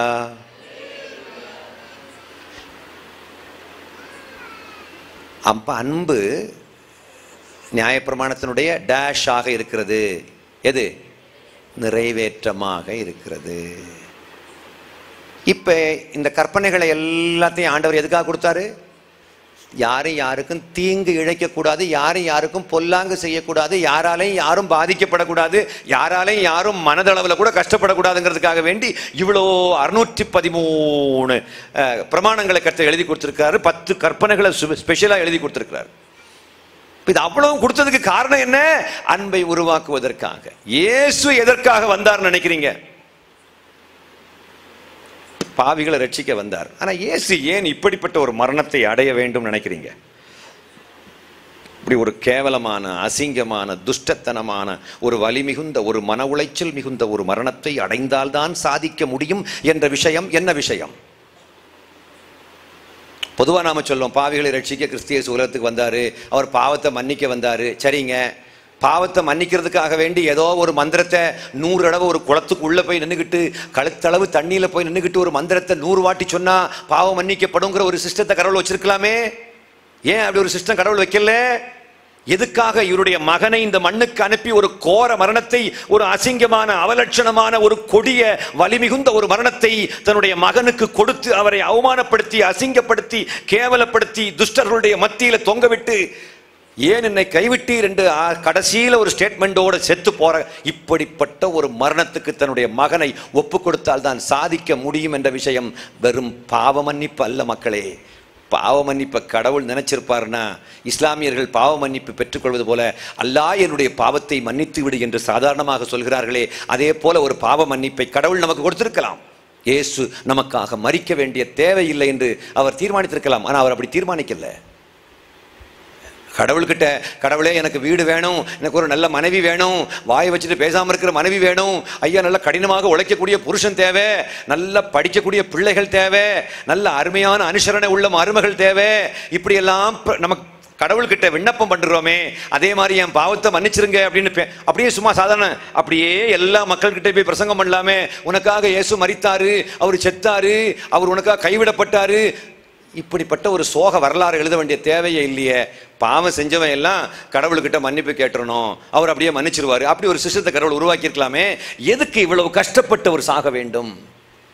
எப்படி இந்த துர்மரணத்துக்கு பிதாவாகிய தேவன் தன்னுடைய மகனை ஏன் ஒப்பு கொடுத்தாரு? அப்படி ஒப்பு கொடுத்து அப்படிப்பட்ட ஒரு மரணத்தை அடைந்து பிதா என்ன சாதித்தார்?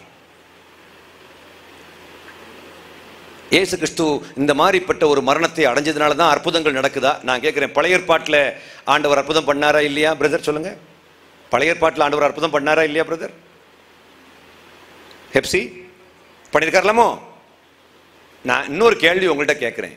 பழைய ஏற்பாட்டில் ஆண்டவர் செய்த அற்புதங்கள் பிரம்மாண்டமானதா, இல்ல புதிய உடன்படிக்கை பழைய உடன்படிக்கை நாட்களில் கர்த்தர் செய்த அற்புதங்கள் பிரம்மாண்டமானதா, அல்லது புதிய உடன்படிக்கை நாட்களில் கர்த்தர் செய்த அற்புதங்கள் பிரம்மாண்டமானதா? தம்பி சும்மா கெஸ் பண்ண. புதிய உடன்படிக்கை நாட்களில் தான் பிரம்மாண்டமான அற்புதங்களை பண்ணார். அப்படிதானே மகா? நீ என்ன சொல்ல மகா? நீ பிறந்ததே கிறிஸ்டின் ஃபேமிலி தானே? அப்படிதானே மகா? நான் எப்படி கண்டுபிடிச்சேன்? அவன் பாவை யார் வித்த புள்ளையோ அவன் புரிஞ்சுக்கிட்டான். நான் இனி உமக்கு ஒன்றும் வாசிக்க வரமாட்டேன். போய் பாஸ்டர் மகனா, அப்பா அவனுக்கு எதுவும் பெருசா தெரிய வாய்ப்பு இல்லை. என்ன மகா? நீ சொல்லு மகா. பிரமாண்டமான அற்புதங்கள்லாம் நடந்தது பழைய உடன்படிக்கையா இல்ல புதிய உடன்படிக்கையா? பழைய உடன்படிக்கை தானே. அவன்கிட்ட சொன்ன உடனே இவன் உசாராயிட்டான், ஸ்டடி ஆயிட்டான். அவன் ஸ்டடி ஆயிட்டான்.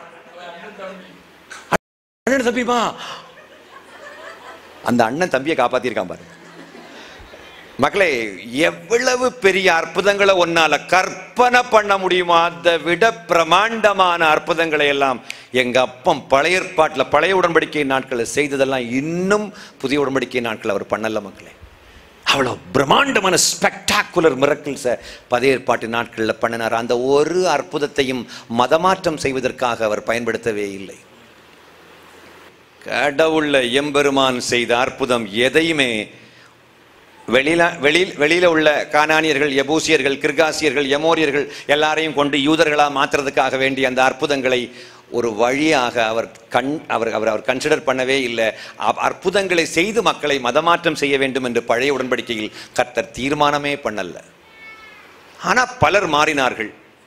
யாராவது அது ஒரு ராஜாவே மாறினாரு. ஞாபகம் இருக்கா மகா? ஒரு பெரிய ராஜாவே மாறினார். எந்த ராஜா மாறினார் தெரியுமா? எந்த ராஜா மாறினார்?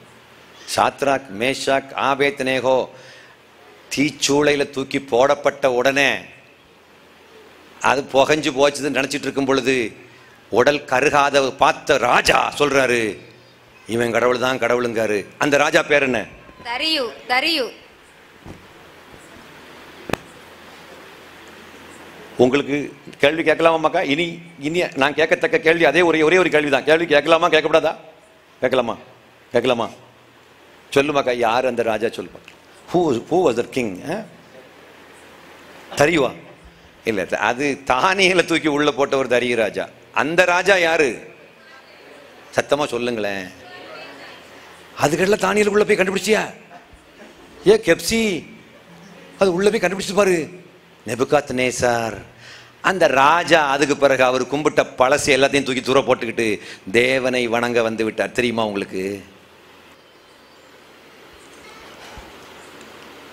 ஆண்டவர் எதற்காக இப்படிப்பட்ட ஒரு கொடிய மரணத்தை அடைகின்ற வடிவத்தில் வாழ்ந்தார்? ஏன்னா நியாயப்பிரமாணம் ஆக்சுவலா என்ன நோக்கத்துக்காக கொடுக்கப்பட்டதுன்னா, உலகத்துக்கு எதை கொண்டு வருவதற்காக? அன்பை கொண்டு வருவதற்காக கொடுக்கப்பட்டது. ஆனா இயேசு கிறிஸ்து வசனம், பழைய ஏற்பாட்டு வசனத்தின் படி வாழாமல், பழைய ஏற்பாடு வசனம் எந்த நோக்கத்துக்காக கொடுக்கப்பட்டதோ அந்த நோக்கம் அன்பு என்று கற்றுக்கொண்டு அந்த வசனத்தை அந்த காரியத்துக்காக இயேசு வாழ்ந்தார். ஆனதுனால இயேசுவை கொலை செய்து விட்டார்கள். இப்ப இயேசு எதை கொண்டு வந்தார் அப்படின்னா, அன்பை கொண்டு வந்தார். ரோமர் 5 அவர் எதுக்கு இப்படிப்பட்ட ஒரு மரணத்தை அடைஞ்சாதான் சாதிக்க முடியுங்கிற விஷயம் என்ன விஷயம்னா, ரோமர் 5 வசனத்தை வாசிப்போம் மக்களே. நாம் பாவிகளாய் இருக்கையில் கிறிஸ்து நமக்காக மரித்ததினாலே தேவன் நம்மேல் வைத்த தமது அன்பை விளங்க பண்ணுகிறார். நம்ம இங்க பாருங்க, சிஎஸ்ஐ மக்கள் எல்லாரும் இங்க பாருங்க. சிஎஸ்ஐ காரலா எல்லாம் இங்க பாருங்க, நல்ல கவனமாக கவனிங்க. இவர் இப்படிப்பட்ட மரணத்தை அடைந்தால்தான் சாதிக்க முடியும் என்ற விஷயம் என்ன விஷயம் ஜெர்வின்? என்ன சாதித்தார்? ரோமர் 5:8 என்ன போட்டிருக்கு? உட்கார் மக்களே, என்ன போட்டிருக்கு? நாம் பாவிகளாயிருக்கையில் கிறிஸ்து நமக்காக மரித்ததினாலே இறைவன் மனுஷன் மேல் எவ்வளவு பாசம் வைத்தார் என்பதை அந்த மரணத்தின் மூலம் விளங்க பண்ணினார். எதற்காக விளங்க பண்ண வேண்டும்? கடவுள் பாசம் உள்ளவர்னு ஏன் விளங்க பண்ணணும் மக்களே? Why should God prove that he is a loving God? இவர் ஒரு பாசம் உள்ள கடவுள் என்று ஏன் விளங்க பண்ண வேண்டும்? ஒரு காரணம் மக்களே. 1 யோவான் 4:19 First John chapter 4 verse 19 வாசிங்க. அவர் முந்தி நம்மிடத்தில் அன்பு கூர்ந்தபடியால் நாமும் அவரிடத்தில் அன்பு கூறுகிறோம். பழைய ஏற்பாட்டில் அவ்வளோ அற்புதங்களையும் பார்த்தும் மக்களுக்கு அன்பு கூற முடியவில்லை. கடவுள்கிட்ட அன்பு கூற முடியவில்லை. ஆனதுனால்தான் கடவுளை நினைச்சு முறுமுறுத்துக்கிட்டு இருந்தாங்க பழைய ஏற்பாட்டு மக்கள். புதிய உடன்படிக்கையில் தான் கடவுளை நேசிக்க ஆரம்பிக்கிறார்கள் மனிதர்கள். காரணம், அவர் பாசம் உள்ளவர் என்பதை விளங்க பண்ணுகிறார். நாம் அன்புள்ளவர்களாக நாம கடவுளை திருப்பி நேசிக்கிறோம். காரணம் என்ன? நாம கடவுளை நேசிக்கிறதுக்கு காரணம் என்ன? அவர் முதல்ல நம்மகிட்ட நேசித்த அன்பை விளங்க பண்ணி இருக்கிறார். கொஞ்சம் பேர் நினைச்சிட்டு இருக்காங்க பரலோகத்துக்கு போறதுக்கு இயேசு மட்டும்தான் வழி அப்படின்னு. ஆமா, ஆனா நான் உங்ககிட்ட ஒரு கேள்வி கேட்கட்டுமா? ஒரு நியாயசாஸ்திரி இயேசுட்ட கேட்கிறான், பரலோகத்துக்கு வரணும், நித்திய ஜீவனை சுதந்திரிக்க வேண்டுமானால் நான் என்ன செய்ய வேண்டும்னு கேட்கிறார். வாசிக்கலாம். லூக்கா 10:25 வாசிங்க. சத்தமா வாசி செப்சி, சீக்கிரமா வாசிமா, சீக்கிரமா வாசிங்க. அப்பொழுது நியாயசாஸ்திரி ஒருவன் எழுந்திருந்து அவரை சோதிக்கும்படி. விவரம் தெரிஞ்ச நியாயசாஸ்திரி, நியாயப்பிரமாணத்தை மனப்பாடமா தெரிஞ்சவன் தான் நியாயசாஸ்திரியா இருக்க முடியும். அந்த நியாயசாஸ்திரி நியாயப்பிரமாணத்தை மனப்பாடமா தெரிஞ்சவர் எழுந்திருந்து இயேசுவை சோதிக்கும்படி, போதகரே நித்திய ஜீவனை சுதந்திரித்துக் கொள்ளும்படிக்கு, நித்திய ஜீவனை நான் சுதந்திரிக்க வேண்டுமானால் நான் என்ன செய்ய வேண்டும் என்று கேட்டான். நான் என்னையா பண்ணணும் அப்படின்னு கேட்கிறாரு. அப்ப உடனே இயேசு என்ன சொல்லியிருக்கணும்? நானே வழியும் சத்தியமும் ஜீவனுமா இருக்கிறேன், என்னாலே இல்லாமல் ஒருவனும் பிதாவினிடத்தில் வரான் என்றுதான் சொல்லியிருக்கணும். ஆனா அவர் அப்படி சொல்லலையே. என்ன சொன்னாரு? படிச்சவங்கிட்ட படிச்சவன மாதிரி சொல்றாரு. பாருங்களேன், வாசிங்க. அதற்கு அவர், நியாய பிரமாணத்தில் என்ன எழுதியிருக்கிறது, நீ வாசித்திருக்கிறது என்ன என்றார். அதற்கு பிரயத்தனமாக, உன் தேவனாகிய கர்த்தரிடத்தில் உன் முழு இருதயத்தோடும் உன் முழு ஆத்மாவோடும் உன் முழு பலத்தோடும் உன் முழு சிந்தையோடும் அன்பு கூர்ந்து உன்னிடத்தில் அன்பு கூறுவது போல பிறனிடத்திலும் அன்பு கூர்வாயாக என்று எழுதியிருக்கிறது என்றான். அப்ப இயேசு என்ன சொல்றாரு? அதற்கு இயேசு என்ன சொல்றாரு? அவனை நோக்கி, நிதானமாய் உன்னிடத்தில் உத்தரவு சொன்னாய். அதற்கு தெளிவா வாசிங்கம்மா. அப்புறம் இயேசு என்ன பதில் சொல்றாரு? அதற்கு இயேசு அவனை நோக்கி, நிதானமாய் உத்தரவு சொன்னாய், அப்படியே செய், அப்பொழுது பிழைப்பாய் என்றார். அப்பொழுது பிழைப்பாய்னு சொல்றாருல, அந்த வார்த்தைக்கு அர்த்தம் என்ன? அப்பொழுது நீ நித்திய ஜீவனை சுதந்திரிப்பாய். அவன் கேட்ட கேள்வி என்ன கேள்வி? நித்திய ஜீவனை சுதந்திரிக்கிறதுக்கு என்ன பண்ணணும்? இவர் என்ன சொல்றாரு? நீ பிழைப்பாய். அந்த வார்த்தைக்கு அர்த்தம் என்ன? நீ அழிவில்லாமல் வாழ்வாய். நான் கேட்கிறேன், ஒரு மனுஷன் நித்திய ஜீவனை சுதந்திரிக்க வேண்டுமானால் இயேசு தேவை, இயேசு தேவை நம்ம சொல்லிட்டு இருக்கோம் இல்லையா? ஆனா அந்த நியாயசாஸ்திரி என்ன கேட்கிறான்? நித்திய ஜீவனை நான் சுதந்திரிக்க வேண்டுமானால் என்ன செய்யணும்னு கேட்ட உடனே இயேசு என்னாலே இல்லாமல் ஒருவனும் பிதாவினிடத்தில் வரான்னு சொல்லாம, உன் கையில வச்சிருக்கிற புக்கு என்ன சொல்லுதுன்னு கேட்கிறாரு. அதுல இருந்து நமக்கு என்ன புரிய வருது? நியாயப்பிரமாணத்துக்கு உள்ளேயே நித்திய ஜீவன் இருக்கிறது. ஏன்னா நியாயப்பிரமாணம் ஜீவனுக்கு ஏதுவான பிரமாணம் என்று நாம் பார்த்தோம். நியாயப்பிரமாணத்துடைய தன்மைகள் என்ன தெரியுமா? அது ரொம்ப பிரயோஜனமானது. என்ன 2 கற்பனைகள்? எல்லாவற்றுக்கும் மேலாக கடவுளை நேசிக்க வேண்டும், தன்னைத்தான் நேசிப்பது போல பிறரையும் நேசிக்க வேண்டும். இந்த 2 கற்பனையில எல்லா 613 பிரமாணங்களையும் கர்த்தர் அடக்கிவிட்டார். 613 பிரமாணங்களையும் கர்த்தர் 2 கற்பனைகளில் அடக்கிவிட்டார். அந்த 2 கற்பனைகள் என்ன கற்பனைகள் மக்களே? தன்னைத்தான் நேசிப்பது போல, முதல்ல எல்லாவற்றுக்கும் மேலாக கடவுளை நேசிக்க வேண்டும், இரண்டாவது தன்னைத்தான் நேசிப்பது போல பிறரை நேசிக்க வேண்டும். இந்த 2 கற்பனைப்படி நாம் வாழ்ந்து விடுவோமானால் நாம் நித்திய ஜீவனை சுதந்திரிக்க முடியும் என்று வேதாகமத்தில் போட்டிருக்க. இது புதிய உடன்படிக்கையில் எழுதப்பட்ட வாசகமா? இது புதிய உடன்படிக்கையில் எழுதப்பட்டதா? இல்லை. இது புதிய ஏற்பாட்டில் எழுதப்பட்டிருந்தாலும் இது புதிய உடன்படிக்கையில் எழுதப்படவில்லை. இது புதிய உடன்படிக்கை இன்னும் ஆரம்பிக்கவே இல்லை. புதிய உடன்படிக்கை எப்பொழுது ஆரம்பமாகிறதுன்னா, இயேசு எப்பொழுது ரத்தம் சிந்தி, கடைசி துளி ரத்தத்தையும் சிந்தி அந்த ஜீவனை எல்லாம் முடிந்ததுன்னு சொல்றாரோ அப்பதான் புதிய உடன்படிக்கை ஆரம்பமாகின்றது. வாசிக்கலாம். மத்திய 26-28 வாசிங்க. புதிய உடன்படிக்கைக்கான என் ரத்தம் என்று சொல்கிறார். வாசிக்க. இது பாவ மன்னிப்பு கொண்டாகும்படி அநேகருக்காக சிந்தப்படுகிற புது உடன்படிக்கைக்குரிய என்னுடைய இரத்தமாயிருக்கிறது. புது உடன்படிக்கைக்குரிய என்னுடைய ரத்தம். புது உடன்படிக்கை எப்பொழுது ஆரம்பமாகிறது பிரதர்? புது உடன்படிக்கை எப்பொழுது ஆரம்பமாகிறது? நான் சொல்லிட்டேன். இயேசு கிறிஸ்துவுடைய கடைசி துளி ரத்தம் சிந்தி. ஆக்சுவலாக ரத்தத்துக்குள்ள என்ன இருக்குது? யாராவது சொல்லுங்களேன், ரத்தத்துக்குள்ள என்ன இருக்குது? உயிர் இருக்குது. யார் சொன்னது உயிர்னு? பெப்சியா? ஏ அப்பா, பரவாயில்லையே.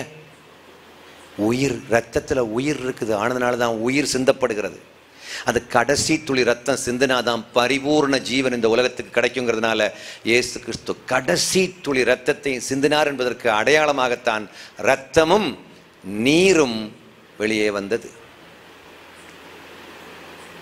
கேட்குற கேள்வி என்ன அப்படின்னா, நியாயப்பிரமாணத்தை ஒழுங்காக பின்பற்றினாலே நாம் நித்திய ஜீவனை சுதந்திரிக்க முடியும் என்றால் இயேசு இந்த உலகத்திலே எதற்காக வர வேண்டும்? நியாயப்பிரமாணத்தை ஒழுங்கா பின்பற்றினாலே நித்திய ஜீவனை சுதந்திரிக்க முடியும்னு இயேசு சொல்லிட்டாரு. நீ அதுபடி வாழ், நீ பிழைப்பாயின்னு சொல்லிட்டார்ல. அப்ப இயேசு எதுக்காக தேவை? பாவ மன்னிப்பு. Praise the Lord. பாவம் மன்னிக்கப்படுவதற்காக. லேவியராகமம் 16ஆம் அதிகாரம் 30வது வசனத்தை வாசிக்கலாம். லேவியராகமம் 16:30 வாசிங்க.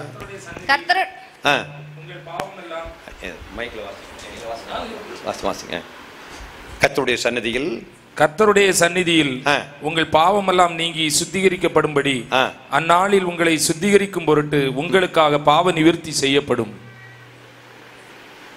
சுத்திகரிக்கும் பொருட்டு உங்களுக்காக பாவ நிவிர்த்தி செய்யப்படும். அல்லேலூயா சொல்லலாமா? 4:20 லேவியராகமம் 4:20 வாசிங்க. பாவ நிவாரண பலியின் காளையை செய்த பிரகாரம் இந்த காளையையும் செய்து இவ்வனமாய் ஆசாரியன் அவர்களுக்கு பாவ நிவிர்த்தி செய்ய கடவன். அப்பொழுது அது அவர்களுக்கு மன்னிக்கப்படும். அப்ப பழைய ஏற்பாட்டில் பாவ மன்னிப்பு உண்டா இல்லையா? அப்புறம் இயேசு எதுக்கு வரணும் மகா?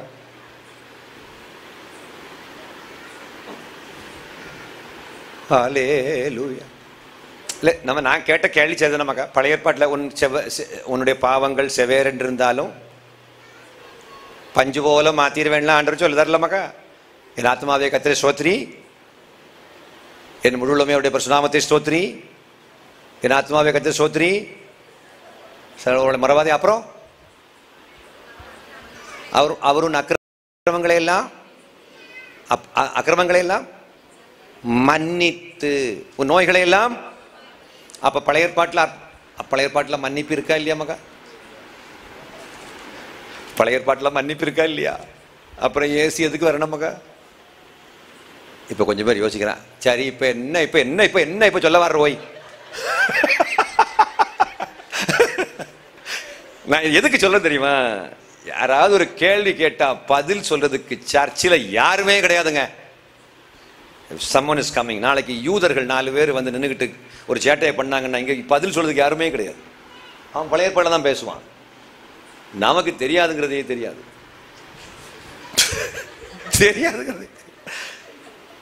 மக்களே, பழைய ஏற்பாட்டில் பாவம் மன்னிக்கப்படும். அந்த 4:20 இருக்குல்ல மக்களே, அதே 4:20 மன்னிக்கப்படும், அப்பொழுது அவர்களுக்கு மன்னிக்கப்படும், ஏகப்பட்ட வசனம் இருக்கும். அதெல்லாம் நீங்க அண்டர்லைன் பண்ணிச்சிருப்பீங்கன்னு நினைக்கிறேன். இல்லை இருக்கா? மன்னிக்கப்படும் மன்னிக்கப்படும் மன்னிக்கப்படும் மன்னிக்கப்படும் ஏகப்பட்ட வசனம். அப்பொழுது அது அவர்களுக்கு மன்னிக்கப்படும். அப்போ மன்னிப்பு பழைய ஏற்பாட்டில் இருக்குது. அப்புறம் இயேசு எதுக்கு பாவத்தை மன்னிக்கணும்? பாவம் மன்னிக்கிறதுக்காக இயேசு வந்து ஏன் இவ்வளவு கேவலமான ஒரு வலி மிகுந்த ஒரு மரணத்தை அனுபவித்து எதுக்காக பாவம் மன்னிக்கப்படணும்? ஆட்டுக்குட்டியின் ரத்தத்தினால நாய் பாவ மன்னிப்பு எல்லாம் பற்றி பேசிட்டு இருக்கோம். எதுக்கு இந்த பாவ மன்னிப்பு தேவை? தெரிஞ்சுக்க விரும்புறவங்க எல்லாம் கை வைத்துங்க பார்க்கலாம். ஒரு 3-4 கை வைத்துன்னு நினைக்கிறேன். எனக்கு ஆண்டவர் அற்புதம் பண்ணியிருக்காரு மக்களே. நான் திக்கு வாய் உள்ளவனா இருந்தேன். What's your name? Jenish. Jenisha. நான் ஜெனிஷ்னு இவனை கூப்பிடணும்னா என்னுடைய 18-19 வயசுல நான் ஜெனிஷ்னு இவனை கூப்பிடணும்னாக்கா ஜெனிஷ் இப்படிதான் கூப்பிட்டுருக்கோம். ஆனா இன்னைக்கு நான் பரிபூர்ணமா குணமாயிருக்கேன் இல்லை மக்கள். அதுக்கு காரணம் என் தேவன் இயேசு கிறிஸ்து என்னை குணப்படுத்தினார். ஹல்லேலூயா, ஹல்லேலூயா. ஆனா இப்படி குணப்படுத்துறதுக்காக அவர் சாக வேண்டிய தேவை இல்லைன்னு சொன்னேன். அவருடைய இயேசுவின் காயங்களால் சுகமானேன் சுகமானேன். நாகமானுடைய குஷ்டரோகம் யாருடைய காயங்களால் சுகமானது மக்கா? ஆக்சுவலா why do we need Jesus? இயேசு நமக்கு எதுக்கு தேவை மக்களே? மக்கா அந்த பாவ மன்னிப்புன்னு ஒண்ணு இயேசுவின் மூலமாகத்தான் கடவுள் கொண்டு கம்ப்ளீட் பண்ணுகிறார். எபிரேயர் 9ஆம் அதிகாரத்தினுடைய 15வது வசனம். Hebrews chapter 9 and verse 15. ஆகையால் முதலாம் உடன்படிக்கையின் காலத்திலே நடந்த அக்கிரமங்களை நிவர்த்தி செய்யும் பொருட்டு அவர் மரணம் அடைந்து அழைக்கப்பட்டவர்கள் வாக்குத்தத்தம் பண்ணப்பட்ட நித்திய சுதந்திரத்தை அடைந்து கொள்வதற்காக புது உடன்படிக்கையின் மத்தியஸ்தராய் இருக்கிறார். திரும்ப வாசிங்க தம்பி. ஆகையால் ஒரு நிமிஷம் எல்லாம் கவனமாக மகா எல்லாம் கவனமாக கவனிக்கணும். பேரன்புக்குரிய தாய்மார்களே, வாக்காள பெருமக்களே, நல்ல இப்படி சொன்னா தான் சிலது எழும்பி நிற்குது. அப்பதான் எழும்புறாங்க. இல்லைன்னா அது வரைக்கும் அப்படியே தூக்கம். சிலர் வந்து நித்திரை அடைந்து விடுகிறார்கள். அந்த பாட்டி பாருங்க, ஒரு சில பாட்டிகள் மட்டும்தான் முழிச்சிருக்குது. பாக்கியெல்லாம் வந்து இருந்த அடுத்த நிமிஷத்துல அவர்கள் நித்திரை அடைந்து விடுகிறார்கள். அவங்க ஒரு நோக்கத்தோட வர்றவ பா இனி ஒரு 2 மணிக்கு ஒரு நல்ல ஆரவாரம் ஆர்ப்பாட்டமா இருக்கும், நமக்கு அழகா ஜாலியா கிடந்து உறங்கிடலாம் இங்கே கிடந்து. அதுக்கிட்டே வருது. அன்னைக்கு பார்த்தா ஒரு பாட்டி தூங்கி கங்கை நதி ஒழுகி கீழே விழுது. என்ன சொல்லு? பிறகு அந்த பாட்டிகிட்ட பாட்டி ஐ லவ் யூன்னு சொல்லி அப்புறம் எழுப்பி விட்டு வாசி மக்கா. ஆகையால் முதலாம் உடன்படிக்கையின் காலத்திலே நடந்த அக்கிரமங்களை நிவர்த்தி செய்யும் பொருட்டு போதும். இங்கதாங்க ரகசியமே இருக்குதுங்க. முதலாம் உடன்படிக்கை எந்த உடன்படிக்கை? யாரா சொல்லுங்க? மோசேயுடைய கையில கர்த்தர் கொடுத்த உடன்படிக்கை. அவர் மூலமாக இஸ்ரவேல் மக்களிடம் கர்த்தர் செய்த அந்த முதலாம் பழைய உடன்படிக்கையின் நாட்களிலே இஸ்ரவேல் மக்கள் செய்த அக்கிரமங்களை நிவர்த்தி செய்யும் பொருட்டு அவர் மரணம் அடைந்து போதும். யார் மரணம் அடைந்து? ஜீசஸ் மரணம் அடைந்தார். அப்படின்னா அப்ப பழைய ஏற்பாட்டில் மன்னிக்கப்படும் சொன்னாங்கல்ல. அப்ப பழைய ஏற்பாட்டில் உள்ள மக்களுடைய பாவம் அப்ப அங்க முழுசா மன்னிக்கப்பட்டுச்சுதான் கேட்டாக்க நல்ல கவனமா கவனிக்கணும். அந்த பாவம் மன்னிக்கப்படும், ஆனா மன்னிக்கப்படாது. இவங்க கணக்குப்படி பாவம் மன்னிக்கப்பட்டுச்சுது, ஆனா கடவுளுடைய கணக்குப்படி அங்க பாவம் மன்னிக்கப்படலை. ஏன்னா பாவத்தை மன்னிக்கிறது அவ்வளவு சிம்பிள் விஷயம் கிடையாது மக்களே. அதுக்கு உயிரை கொடுக்கணுங்கிற விஷயம் மனுஷனை படைத்த பரமாத்மாவுக்கு தான் தெரியும். நான் கடைசியில் சொன்ன வார்த்தை விளங்குறவங்க எல்லாம் கொஞ்சம் கை வைத்து காமிக்க பார்க்கலாம். எத்தனை பேருக்கு புரிஞ்சது? அவே மனித வடிவில் இறங்கி வந்து மனிதனுக்காக துடிக்க தன்னுடைய உயிரை கொடுத்தால்தான் சாதிக்க முடியுங்கிறது தான் அந்த ரகசியம், மிகப்பெரிய ரகசியம். பழைய ஏற்பாட்டில் பார்த்தீங்கன்னா நீங்க அங்க மன்னிக்கப்படும் சொன்னீங்களே, எபிரேயர் 10:4 வாசிங்க. ஆக்சுவலா மன்னிக்கப்பட்டுச்சுதா? வாசிங்க எபிரேயர் 10:4. காளை வெள்ளாட்டுக்கடா இவைகளுடைய இரத்தம் பாவங்களை நிவர்த்தி செய்ய மாட்டாதே. நம்ம இப்ப என்ன படிச்சோம்? பாவ நிவர்த்தி செய்யப்படும் வாஸ்தவத்துல பழைய ஏற்பாட்டுல. அப்ப எங்க கண்டுபிடிக்கிறோம்? பாவ நிவர்த்தி செய்ய மாட்டாதே. ஏன்னா ஆக்சுவலா என்னுடைய பார்வையில் விசுவாசி, பழைய ஏற்பாட்டு விசுவாசி, பழைய உடன்படிக்கையினுடைய மக்களாகிய இஸ்ரவேல் மக்களுடைய பார்வையில் பாவ நிவர்த்தி செய்தாச்சு. ஆனா கடவுளுக்கு தான் தெரியும் அது முற்றுப்புள்ளி அல்ல. அவர் எங்க இந்த பாவ மன்னிப்பை முழுசுபடுத்துகிறார் அப்படின்னா அதுதான் இயேசு கிறிஸ்துவனுடைய சிலுவை மரணத்தில் தான் பழைய ஏற்பாட்டு விசுவாசிகளுடைய பாவமும் இப்பொழுது வாழ்ந்து கொண்டிருக்கக்கூடிய, அப்போ இயேசு வாழ்ந்த நாட்களில் வாழ்ந்து கொண்டிருந்த மக்களுடைய பாவமும், இயேசு மரித்ததுக்கு பிறகு வாழ்ந்து கொண்டிருக்கூடிய நம்முடைய பாவத்தையும் மன்னிப்பதற்காக, முக்கால மக்களுடைய பாவத்தையும் மன்னிப்பதற்காக தேவகுமாரன் சிலுவையில் துடிக்க துடிக்க தன்னுடைய உயிரை கொடுத்து மரித்தார். அந்த அந்த மரணத்துக்குள்ள அவ்வளவு ரகசியம் இருக்குது மக்களே. அப்படி செத்தாதான் சாதிக்க முடியுங்கிற ஒரு விஷயம் என்ன தெரியுமா? கடவுள் நினைச்சிருந்தா ரத்தத்தில் ஜீவன் இருக்குது, அப்போ என்ன பண்ணியிருக்கலாம், கொஞ்சோண்டு ரத்தம் எடுத்து பலிபீடத்தில் கொஞ்சம் விட்டுருக்கலாம். அப்படியே ஒரு கத்தியை வச்சு கிழிச்சு பலிபீடத்தில் ஒரு கத்தியை வச்சு கிழிச்சு பலிபீடத்தில் அப்படியே விட்டுருக்கலாம்ல, அப்போ பாவ மன்னிப்பு கிடைச்சிருக்கும்ல. அல்லது இயேசு கிறிஸ்துடைய உயிர் தான் பிதாவுக்கு தேவைப்பட்டிருக்குமானால் 6 சீஷர்களை வலது பக்கத்திலையும் 6 சீஷர்களை இடது பக்கத்திலையும் மரியாளை அந்த கால் பக்கத்திலையும் விட்டுக்கிட்டு, அம்மா சகோதரர்களே, நான் இந்த உலகத்தை விட்டு பிரிந்த வேண்டிய நேரம் வந்துவிட்டது, என் உடம்பை விட்டு நான் பிரிந்து போக போகிறேன் அப்படி சொல்லிக்கிட்டு அவர் பேசிட்டு இருக்கும் போதே இந்த ஆவியை பிதாவாகிய தேவனிடம் ஒப்பு கொடுத்திருக்கலாமே, அவருடைய உயிர் பரமாத்மாவிடம் போய் சேர்ந்திருக்குமே. அப்படியும் அவர் வலி இல்லாமலும் மரிக்க பிதா திட்டமிடவில்லை. ஒரு வலிமிக்க மரணத்தை பிதா இயேசுவுக்கு என்று வைத்தார். காரணம், அப்பதான் கடவுள் மனுஷனை மீட்கிறதுக்கு எவ்வளவு பெரிய வலி அனுபவிச்சிருக்காருங்கிறத மனுஷன் புரிஞ்சுக்குவான். விளங்கினவங்க எல்லாம் கை வைத்து காமிங்க பார்க்கலாம். How many of you understand that? Now listen to me. நல்ல கவனமா கவனிக்கணும். இப்படிப்பட்ட வலி மிகுந்த மரணத்தை அனுபவித்தால் தான் சாதிக்க முடியும் என்பதுதான் அன்பு. கடைசியில் ஒரு வசனம் வாசித்தோம். என்னது? 1 யோவான் 4:19 அவர் முந்தி நம்மளை நேசித்ததுனால நாம் திருப்பி அவரை நேசிக்கிறோம். உலகத்திலேயே மிகப்பெரிய சந்தோஷமான ஒரு வேலை விஷயம் என்ன தெரியுமா மக்களே? கடவுளை நேசிப்பது. கடவுளுக்கு கீழ்ப்படுகிறது வேற, கடவுளுக்கு காணிக்கை கொடுக்கறது வேற, ஜெபம் பண்றது வேற, இதெல்லாம் ஒரு பக்கம். ஆனால் கடவுளை நேசித்து இதெல்லாம் பண்றதுங்கிறது வேற. என் புருஷன்கிட்ட சிரிச்சுக்கிட்டு சந்தோஷமா அப்படியே தலையை தடவி கொடுக்கா, தலை கம்ப்ளீட்டாக பிளாங்கா இருக்குது. தலைவியே ஐயா உங்களை பார்த்தா எவ்வளோ சந்தோஷமா இருக்கு தெரியுமா? டக்குன்னு உடனே யோசித்து பார்க்குறான், கிறிஸ்மஸ் நெருங்குது. அப்போ அந்த 25ஆம் தேதியை நோக்கி, அந்த புடவையை நோக்கி, அந்த பட்டு புடவையை நோக்கி அவளுடைய கண்களை ஏறெடுக்கிறாள். அவன் உடனே எவ்வளோ என்ன திடீர் பாசம், டிசம்பர் வருது தெரியலையா ஐயா. இதெல்லாம் லாப நோக்கத்துக்கு, லாப நோக்கம். எதை செஞ்சாலும் அதுக்குள்ள ஒரு லாபம் இருக்குது. மூணாவது ஒரு ப்ராசஸ் இருக்கு மக்களே. மூணாவது ஒரு விஷயம், ஒரு மெத்தட் இருக்குது. அது எந்த மெத்தட்னு ஆம்பளை சைடில் யாராவது சொல்லுங்களேன். மூணாவது பயமுறுத்தி செய்ய வைக்கிறது, ரெண்டாவது லாப நோக்கத்தை சொல்லி செய்ய வைக்கிறது, மூணாவது இன்னொரு ஒன்று இருக்குது. அது யாராவது சொல்லுங்களேன். சிகோ என்னப்பா? அன்பு காட்டி செய்ய வைப்பது. யாராவது யோசித்தீங்களா? இந்த பக்கத்தில் யாராவது யோசித்தீங்களா மக்கா? யாராவது யோசித்தீங்களா? அந்த பையன் மட்டும் யோசிச்சிருக்கான். அவன் எதுக்கு வைத்தான்னு தெரியாமல் வைத்திருக்கான்னு நினைக்கிறேன். நான் லிசன் டு மீ, நல்ல கவனமா கவனிமா. இயேசு கிறிஸ்து டயர்ட் ஆயிட்டார் நம்முடைய சோத்திர பலி எல்லாம் பார்த்து. நம்முடைய டான்ஸு, நம்முடைய கிட்டாரு, இந்த பேடு, இந்த கீபோர்டு எல்லாம் பார்த்து ஆண்டவர் டயர்ட் ஆகி ஒரு ஓரமாக உட்காந்துட்டார். இதெல்லாம் பார்த்து ஒரு ஓரமா அவர் ஒரு மாதிரி டயர்ட் ஆயிட்டார் மகா. நம்ம என்ன நினைச்சு தெரியுமா? பாட்டெல்லாம் பாடி உடம்பெல்லாம் வேர்த்த உடனே இது ஏதோ பெருசா கடவுளுக்குன்னு நம்ம ஏதோ இல்ல மக்களே. ஸ்தோத்திர பலியிடுகிறவன் கர்த்தரை மகிமைப்படுத்துகிறான். அதுக்கு அர்த்தம் என்ன? நன்றி சொல்பவன் கடவுளுக்கு புகழ்ச்சியை கொண்டு வருகிறான். பிசாசு ஆண்டவரை பார்த்து வெக்கப்பட்டு போகணும்னா ஆண்டவருடைய பிள்ளைகள் ஆண்டவரை பார்த்து அவர் செய்த நன்மைகளுக்கு நன்றி செலுத்த வேண்டும். நன்றி செலுத்துறதுன்றது வேற. சும்மா சோத்திரம் சோத்திரம் சோத்திரம் சோத்திரம் சோத்திரம் சோத்திரம் சோத்திரம் சோத்திரம் சோத்திரம் சோத்திரம் சோத்திரம் சோத்திரம் சோத்திரம் இப்படி சொல்லிட்டு இருக்கிறது வேற. நன்றி அறிந்து எந்த நன்மை கர்த்தர் செய்தாருங்கிறத உணர்ந்து நன்றி செலுத்தணும்லா.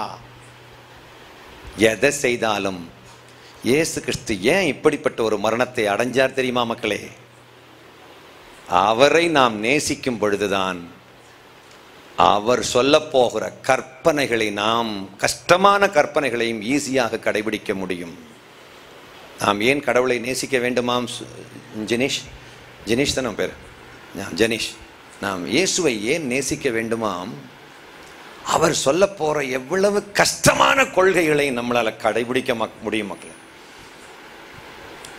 சே ஃபார் எக்ஸாம்பிள், உங்க அம்மா உங்ககிட்ட கஷ்டமான ஒரு காரியத்தை சொல்றாங்க, ஆனா வேற வழியே இல்லாம நீ கடைபிடித்தாய், ஏதாவது ஒண்ணு சொல்ல முடியுமா மக்கள்? ஏதாவது ஒரு விஷயம். your mother said it and because your mother said you obeyed it. ஆனா கஷ்டமான விஷயம் மக்களே, அது என்ன விஷயம்? ஏதாவது something you remember? படிக்கிறது.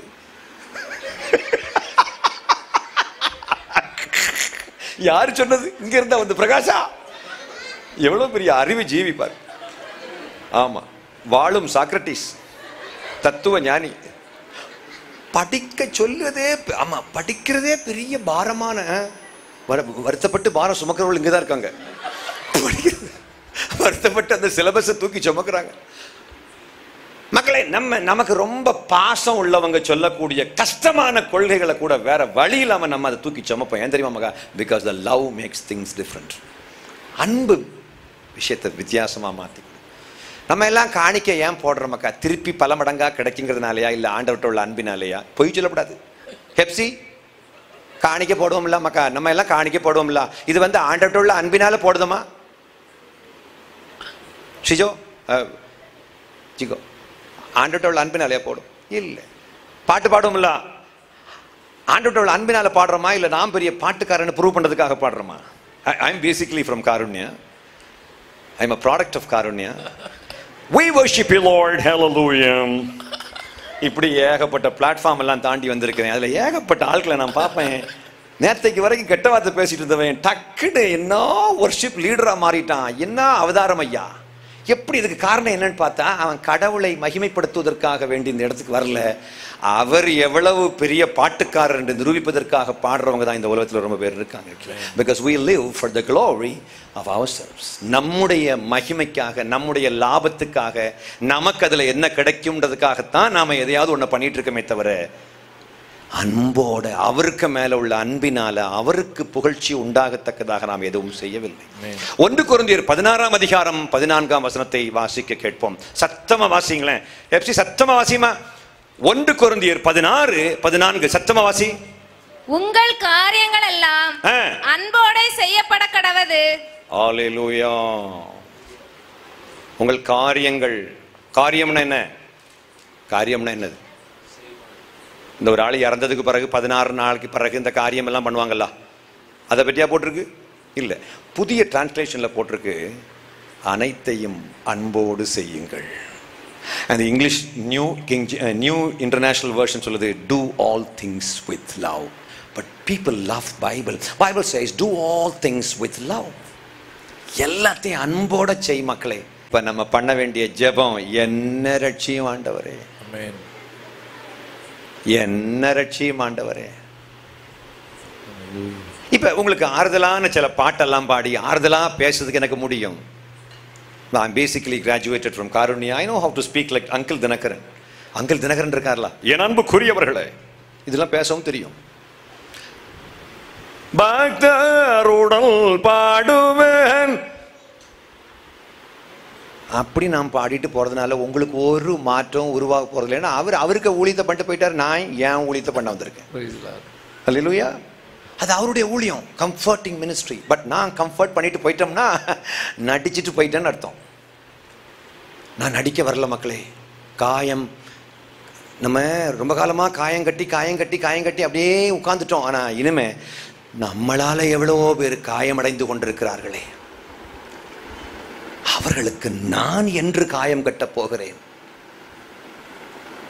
When I am going to heal others, நான் அடுத்தவங்களை எப்படி, நான் என்னைக்கு நான் குணப்படுத்த போகிறேன்? என்னை யாராவது ஏற்றுக்கொள்ள மாட்டார்களா? என்னை யாராவது ஆறுதலான வார்த்தைகள் சொல்ல மாட்டார்களா? எக்ஸ்கியூஸ் மீ, நீ எத்தனை பேருக்கு ஆறுதலான வார்த்தைகளை சொன்னாய்? நீ எத்தனை பேருக்கு காயம் கட்டினாய்? என்னை யாரும் மதிக்கலையா? என்னை யாரும் மதிக்கவில்லை. நீ எத்தனை பேரை மதிக்கிற? பிறர் உனக்கு என்ன செய்ய வேண்டும் என்று விரும்புகிறாயோ, நீ அதை முதல்ல பிறருக்கு செய்ய தொடங்க வேண்டும்.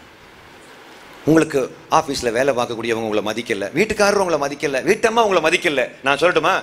வீட்டம்மா உங்களை மதிக்க வேண்டிய தேவையில்லைங்க, முதல்ல நீங்க மதிங்க, அப்புறம் வீட்டம்மா ஆட்டோமேட்டிக்கலா மதிக்க ஆரம்பிச்சிருவாங்க என்று மகிழ்ச்சியோடு தெரிவித்துக் கொள்கிறேன். அல்லேலூயா. ஜஸ்ட் க்ளோசிங், முடிக்கிறேன்.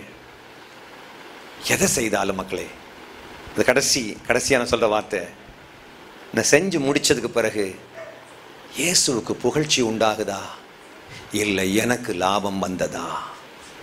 உங்க லாபத்துக்காகத்தான் நீங்க பிசினஸ் வச்சிருக்கிறீங்க, உங்க லாபத்துக்காகத்தான், அதெல்லாம் ஒரு பக்கம் இருக்கட்டும். ஆனா அந்த லாபமே கர்த்தருடைய புகழ்ச்சிக்காகத்தான் சம்பாதிக்கிறேனா?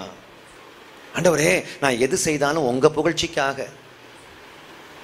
அன்போடு செய்வதெல்லாம் அவருடைய புகழ்ச்சிக்காக அமையும். மக்களே, நீங்க எதை செய்தாலும் நீங்க அன்போடு செய்வது எல்லாமே அவருடைய புகழ்ச்சிக்காக அமையும். ஒரு குழந்தைய அடிக்கிறீங்கல்ல, அந்த குழந்தை தப்பு செஞ்சதுனால அடிக்கிறீங்க, அந்த குழந்தையை திருத்துறதுக்காக அடிக்கிறீங்க, அந்த குழந்தைகிட்ட உள்ள அன்பினால் அடிக்கிறீங்கன்னா அந்த குழந்தை வளர்ந்ததுக்கு பிறகு உங்களை விடவே விடாது. ஏன் தெரியுமா? அன்போடு அடிச்சதுக்கும் அன்பில்லாமல் அடிச்சதுக்குள்ள வித்தியாசத்தை குழந்தை புரிஞ்சுக்கும். எங்க அப்பா, நான் வளர்ந்ததுக்கு பிறகு இன்னைக்கு வரைக்கும், எங்க அப்பா இறந்து பல வருஷம் ஆயிடுச்சு, 4-5 வருஷம் ஆகுது எங்க அப்பா இறந்து. ஆனா இன்னைக்கு வரைக்கும் எங்க அப்பா அடிச்ச அடி நல்லா ஞாபகத்தில் இருக்குது. ஜீப்ரா கிராசிங் தெரியுமா மக்காக்கு? ஜீப்ரா கிராசிங் பட்டு பட்டு பட்டுன்னு அடி போடுவாரு. ஆனா என்னை தூக்கி சுமந்தது எங்க அப்பா தான். எல்லாம் அந்த அடிக்கு அடையாளமும் அன்பு தான். தூக்கி சுமந்ததுக்கு அதுவும் அன்பினால தான். எதை செய்தாலும் அன்போட செய்யுங்க. நான் எவ்வளோ ரூபா நான் சர்ச்சுக்கு கொடுத்தேன் தெரியுமா அப்படின்னு பெருமைக்காக கொடுக்காத மக்களே, ஆண்டவர்கிட்ட உள்ள அன்பினால கொடுக்க ஆரம்பிப்போம். ராஜமணி 350 ரூபாய், நேசமணி இந்த டியூப் லைட்ல வந்து உபயம் நேசமணி பொன்னையா, NESAMANI நேசமணி பொன்னையா. ஒரு வெள்ளைக்காரர் வந்து நின்றுக்கிட்டு உபயத்தை விட்டுட்டார், ஏன்னா அவருக்கு தமிழ் தெரியல, இது இங்கிலீஷ்ல கிடக்குது. நாசமானி போனியா எழுதி வச்சுட்டோம்ல மக. கடவுளுக்கு நாம கொடுக்கறது, கடவுளுக்கு யாருக்கு எதை செஞ்சாலும் சரிதான் மக்களே, அதை ரகசியமாவே வச்சுக்கோங்க. நீ என்ன செய்த, நீ என்ன செஞ்ச யாரும் கணக்கு கொடுக்க வேண்டிய தேவை கிடையாது. Sorry sir, I don't have to give account to you because Bible doesn't approve that. நான் கொடுத்தது எல்லாத்தையும் உங்ககிட்ட நான் செஞ்சு காமிக்கணும், சொல்லி காமிக்கணும்னு பைபிள் என்கிட்ட சொல்லலை. Bible doesn't approve that. இப்போ 3 பேர்கிட்ட கேள்வி எல்லாம் கேட்டோம்ல மக்களே, எதனால நினைக்கிற? உன்னை டீக்ரேட் பண்றதுக்காக வேண்டி நினைக்கிறியா? Never ever think about it. I love you so much that we ask question to you like that. நான் அன்பினால தான் இந்த கேள்வியெல்லாம் கேட்டிருக்கேன். இந்த பாஸ்டருடைய மகனால ஷாக்ல இருந்து வெளியே வர முடியாமல் பையன் இருக்கான் பாரு. ஆமா, நான் திடீர்னு கேள்வி எல்லாம் கேட்கறோம்ல, ஹெப்சி நான் இப்ப என்ன சொன்னேன்னு கேட்டோம்ல, இதுக்கு எல்லாத்துக்கும் காரணம் என்ன? அன்பு. இந்த அன்புன்னு ஒண்ணு இல்லைன்னு வச்சுக்கோ, கிறிஸ்தவத்தை எல்லாம் உண்மையிலே சொல்றேன், வர்ற நாட்களில நோயாளிகள் எல்லாம் கூட இங்க வரமாட்டாங்க மக்கா. நோயாளிகள் கூட வரமாட்டாங்க. ஏன்னா நீங்க நினைச்சிட்டு இருக்கீங்க மோசையுடைய கம்பை போட்டா தான் அது பாம்பா மாறும். இல்லைங்க, மந்திரவாதி போட்டாலும் மாறும். நுட்பமா புரிஞ்சுக்கணும். நான் கடைசியா என்ன சொன்னமா, மிஸ்ஸஸ் பிரகாஷ், நான் கடைசியா என்ன சொன்னேன்?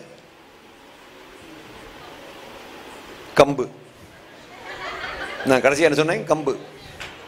மோசையுடைய கம்பை போட்டாதான் பாம்பா மாறும்னு கிடையாது. மந்திரவாதிக்கு கம்புகளை போட்டால் அது என்ன மாறும்? பாம்பா மாறும். அப்போ உட்கார்ந்துக்கிட்டு ஆண்டவரே இந்த அற்புதங்களை எல்லாம் செய்கிறதுக்கு கடவுள் தான் பெர்மிஷன் கொடுத்திருக்கிறார். ஒரு மந்திரவாதம் செஞ்சு அற்புதம் பண்ணா பெர்மிஷன் கொடுத்ததே காடு தான்றேன். அதை கொடுத்தது காடு தான்மா.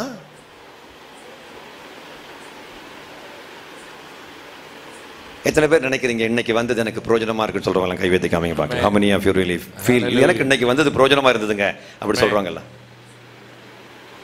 மிஸ்ஸஸ் பிரகாஷ் கை வைத்தல பாரு, அதுவே வரணும் ஆக்கத்தோட வந்திருக்குதுவே. பிரகாஷே என்ன மகா? Now listen to me, I love you all so much. இந்த காவக்கிணறுல உள்ள எல்லா விசுவாசிகளையும், இந்த கீபோர்டு வாசிக்குடைய தம்பி, இந்த pad player and guitar player, அருமையா பாட்டு பாடி அருமையான தம்பி பிரகாஷ் தம்பி, எல்லாரையும் ரொம்ப நேசிக்கிறேன். இங்கே பரிசுத்தமே வடிவாய் அமர்ந்திருக்கின்ற வெண்வஸ்திரம் தரித்து அருமை தம்பி விபின், எல்லாருக்கும் மிக்க நன்றி நான் தெரிவித்துக் கொள்கிறேன். நாளைக்கு சாயந்தரம் இதே மாதிரி நாம திரும்பவும் ஒரு விசை கூட போகிறோம். நாளைக்கு இதே மாதிரி மிக முக்கியமான ஒரு சப்ஜெக்டோட வந்து நான் உங்களை சந்திக்க போகிறேன். And that will take you totally different. வேற ஒரு வடிவத்துக்கு நம்ம கொண்டு வர போகுது மக்கள். இனி எதை செய்தாலும் கொஞ்சம் கை வைத்து சொல்லுங்க பார்க்கலாம். நான் சத்தமா சொல்லு, எல்லாம் கொஞ்சம் கை வைத்துங்க. எவ்வளோ கை வைத்து, எல்லாம் கை வைத்துங்க, கை வைத்துங்க, எல்லாம் கை வைத்துங்க. இல்லை கை வைத்து, அங்கே பாரு கேமராமேன் கை வைத்து. இன்று முதல் சொல்லு, இன்று முதல் நான் எதை செய்தாலும் அன்போடு செய்வேன். கடமைக்காக அல்ல, பயந்து அல்ல, லாப நோக்கத்தோடு அல்ல, அன்போடு செய்வேன் என்று இயேசுவின் நாமத்தில் சொல்கிறேன். அல்லேலூயா. ஹல்லேலூயா. இதுல என்ன கொடுமைன்னா அதை கூட முறைச்சிட்டே சொன்ன பாத்தியா? இயேசுவின் நாமத்தில் சொல்றேன். அப்படியே பழகிட்டேன்ன. அதாவது ஜோமண்ண ஆரம்பிச்ச உடனே தெரியுமா, அதை நான் சொல்லிட்டு முடிச்சிடறேன். ஜோமண்ண ஆரம்பிச்ச உடனே இந்த ஊசி குத்துனா மூஞ்சி எப்படி போகும்? இந்த இன்ஜெக்ஷன் போட்டா முகம் எப்படி போகும் தெரியுமா? மூஞ்சி எப்படி போகும்? முகம் ஒரு மாதிரி போகும்ல. இல்லை மக்களே, ஸ்வீட் அதாவது இனிமையான ஜெப வேளைன்னு பக்தன் பாடுகிறான். ஜெப வேளை எப்படி இருக்குமாம்? இனிமையான ஜெப வேளை. நான் ஜெபம் பண்ண உட்கார்ந்த 2 நிமிஷம் ஜெபம் பண்ணா கூட ஐ என்ஜாய் காட். கடவுளோட ஒரு என்ஜாய்மெண்ட்டுடைய நிமிஷமாக இருக்குது மக்கள். நீங்க எவ்வளவு மணி நேரம் ஜெபம் பண்ணுவிய அப்படின்னு யாரும் கேட்குற மாதிரி நம்ம ஜெபம் பண்ண தேவை கிடையாது. எவ்வளவு நிமிஷம் கடவுள்கிட்ட பேசுகிறோமோ அவ்வளவு நிமிஷம் ஸ்வீட்டாக பேசணும். ஆஸ் யூ சே, நம்ம ஆண்டவர் எப்படி பார்க்கணும் மக்களே? அந்த அன்பினுடைய உச்சக்கட்டமான பாயிண்டாக நாம் இயேசுவை பார்க்க தொடங்கும் பொழுது கிறிஸ்து நம்மளை பார்த்து ஒரு கேள்வி கேட்குறாரு. என்ன நீ நேசிக்கிறிய? என்ன நேசிக்கிற மாதிரி மக்களை நீ நேசிக்கிறியா? கண்ணுக்கு தெரிஞ்ச மக்கள் கிட்ட பாசம் காட்ட தெரியாத நாம் கண்ணுக்கு தெரியாத கடவுள்கிட்ட பாசம் காட்டுறதா சொன்ன மக்கள் எப்படி நம்புவாங்க? I love you all so much. இந்த ரொம்ப நேரம் நேரம் ரொம்ப போயிடுச்சு. என் கையில் லேட்டாக கொடுத்ததுனால நானும் லேட்டாக முடிச்சிருக்கிறேன். யாரும் தப்பாக எடுத்துக்காதீங்க.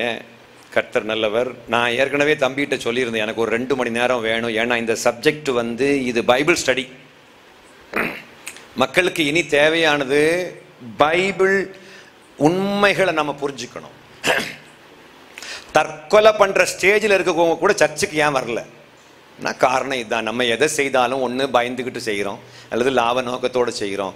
இன்னும் அன்போடு செய்ய ஆரம்பிக்கல. நம்ம என்னைக்கு அன்போடு எல்லாத்தையும் செய்வோமோ தேசம் கர்த்தருடையதாக மாறும். ஒரு நிமிஷம் எழும்பி நிற்போம். ஒரு சின்ன ஜெபம் செய்து இந்த கூட்டத்தை நாம் நிறைவு செய்யலாம். Praise God. மக்களை டிமைன்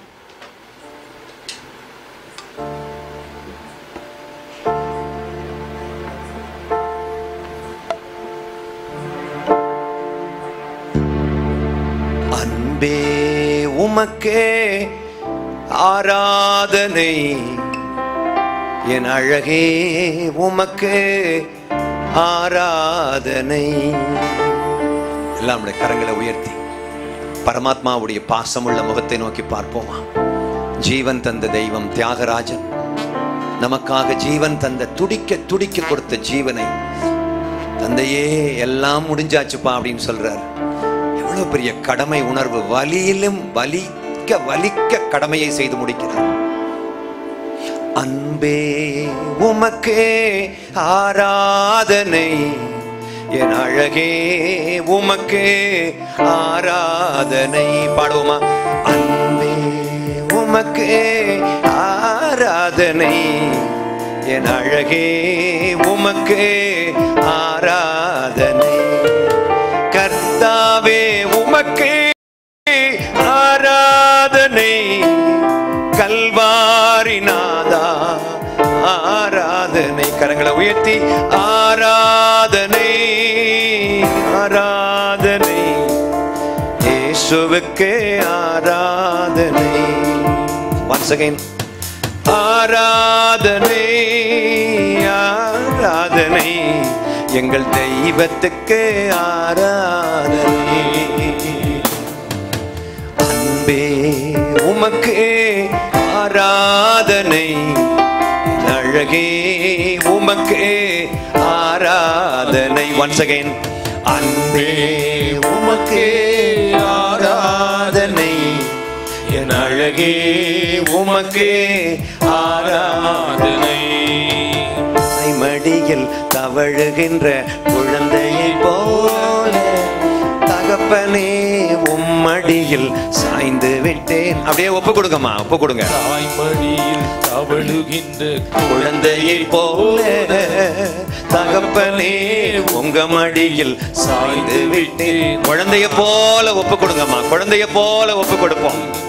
துணையாளரே துணையாளரே துணையாளரே துணையாளரே இணையில்லா மணவாளரே இணையில்லா மணவாளரே உணவாக வந்தீர் ஐயா, எங்கள் உயிரோடு கலந்தீர் ஐயா. உணவாக வந்தீர் ஐயா, எங்கள் உயிரோடு கலந்தீர் ஐயா.